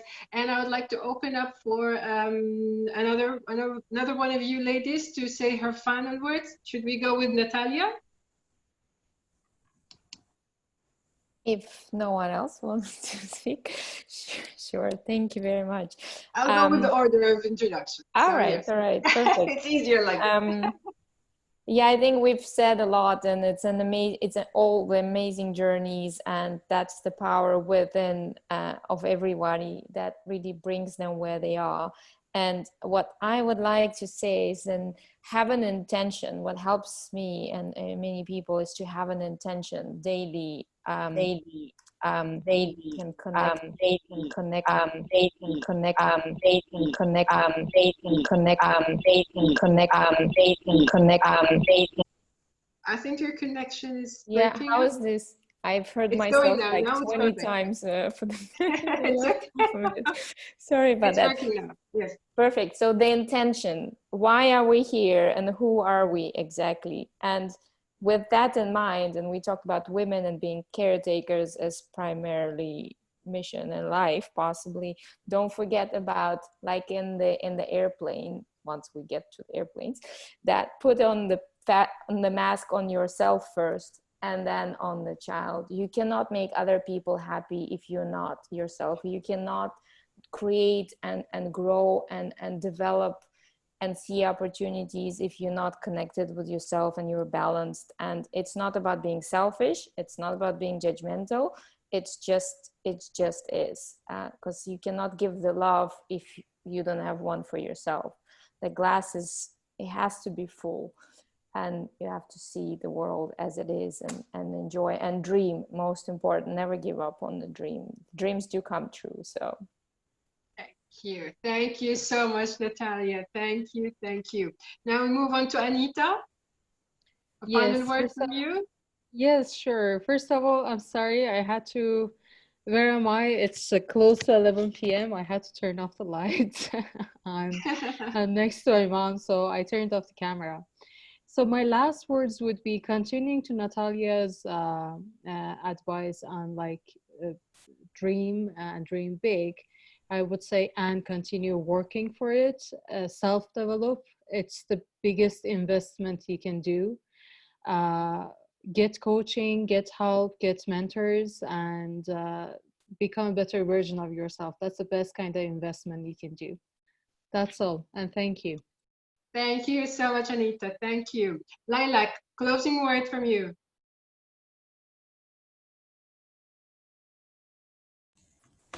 Yeah, before I go, I want to tell everyone that whatever dreams you may have, whatever you want to do, whatever you wanted to do, just get it started. Don't wait, otherwise you cannot start if you kept on waiting. Always remember that becoming an entrepreneur is the hardest decision to make, yes. But imagine giving up a steady salary, a stable job for something that it might not gonna work. And then we think on something that it might go wrong. We seek advices to others and feels so many tasks that we are not even started. And then we give up even before we tried. With this, you have to find your niche and start, because you don't have any idea how much you achieve when you silence your doubts and negative energy, and just starting the things that you love is really heaven when you succeed.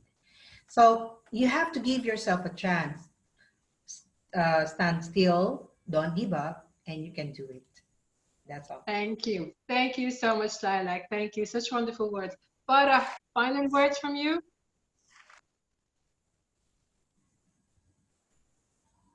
Farah? Sorry, I was on mute. Yeah, just a final word from you. Yeah.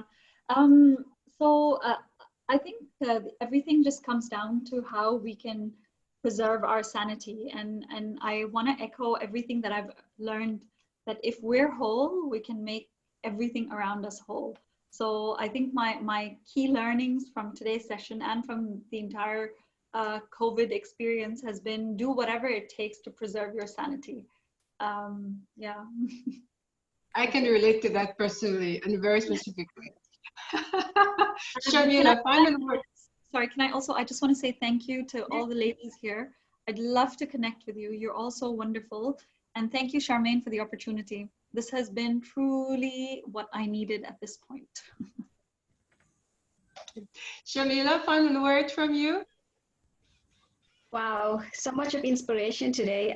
My final words, your messages to the world must be words of encouragement, motivation, and inspiration. And I believe if you live it, then share it. And also believe in the power of now. And I think a lot of women here reiterated that. So yes, just believe in the power of now. Thank you. Thank you so much, Shamila. Thank you. Lily, final word from you?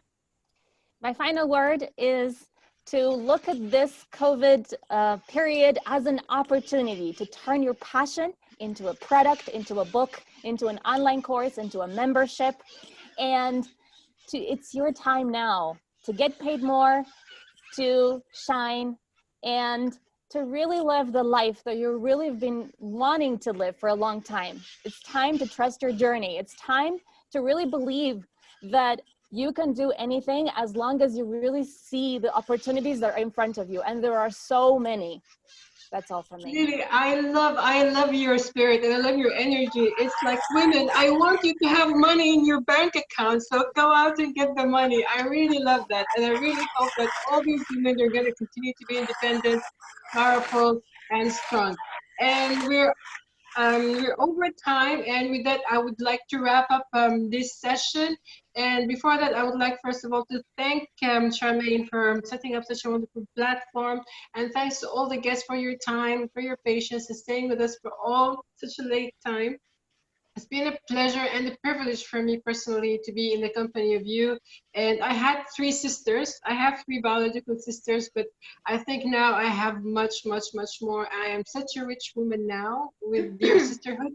And I wish for all of you for all success and the thrive. And thank you again, Charmaine, and over to you.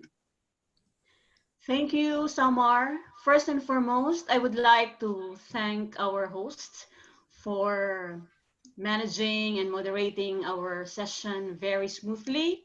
Thank you so much for giving equal opportunities to our speakers to voice out their messages and share their amazing journey. And I would like to thank each and every one of you. I would like to thank Shamila, Lily, Natalia, Jaya, Lee, Farah, and Anahita. Thank you so much for being with us. And it is our great pleasure to be all of you on board in this second session. I've been thinking when I started Global Women Empowerment Summit, I'm thinking to bring it to different countries in every year. In 4 years, I've been organizing it here in Dubai. Before I called it Dubai Women Empowerment Summit, and then I changed my mind and I said, I'll make it global. So this is the last year that I will be organizing the summit in Dubai, and next year I will be bringing it in the Philippines. So many people in the Philippines are asking me, why are you always empowering women in Dubai? How about your country? So hopefully, and I'm thinking I cannot do this alone. I need a league of powerful, spectacular, and empowered women who will change the world. So all of you, I would like to invite you for next year. Let's keep in touch. I would love to shift you to and fly you to the Philippines. We will all be sponsored by if you're known with our famous world boxing champion. He's always been Manny Pacquiao, our hero in the Philippines, and he's always been telling me, please bring these wonderful and spectacular women in the Philippines, and I will finance them all. So I would love you to be in the Philippines, empowering Filipinos and our Filipino women. Of course, Lee will be there because she will be sharing her amazing story of cancer survivor and all. And again, thank you so much on behalf of my partner, Dr. Caroline Makaka of the Leaders of All Nations International. Thank you so much for sparing your precious time with us.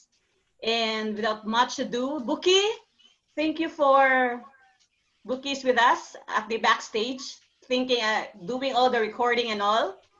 We will have more sessions on July. We will have the mental illness. We will have the cancer survivor session.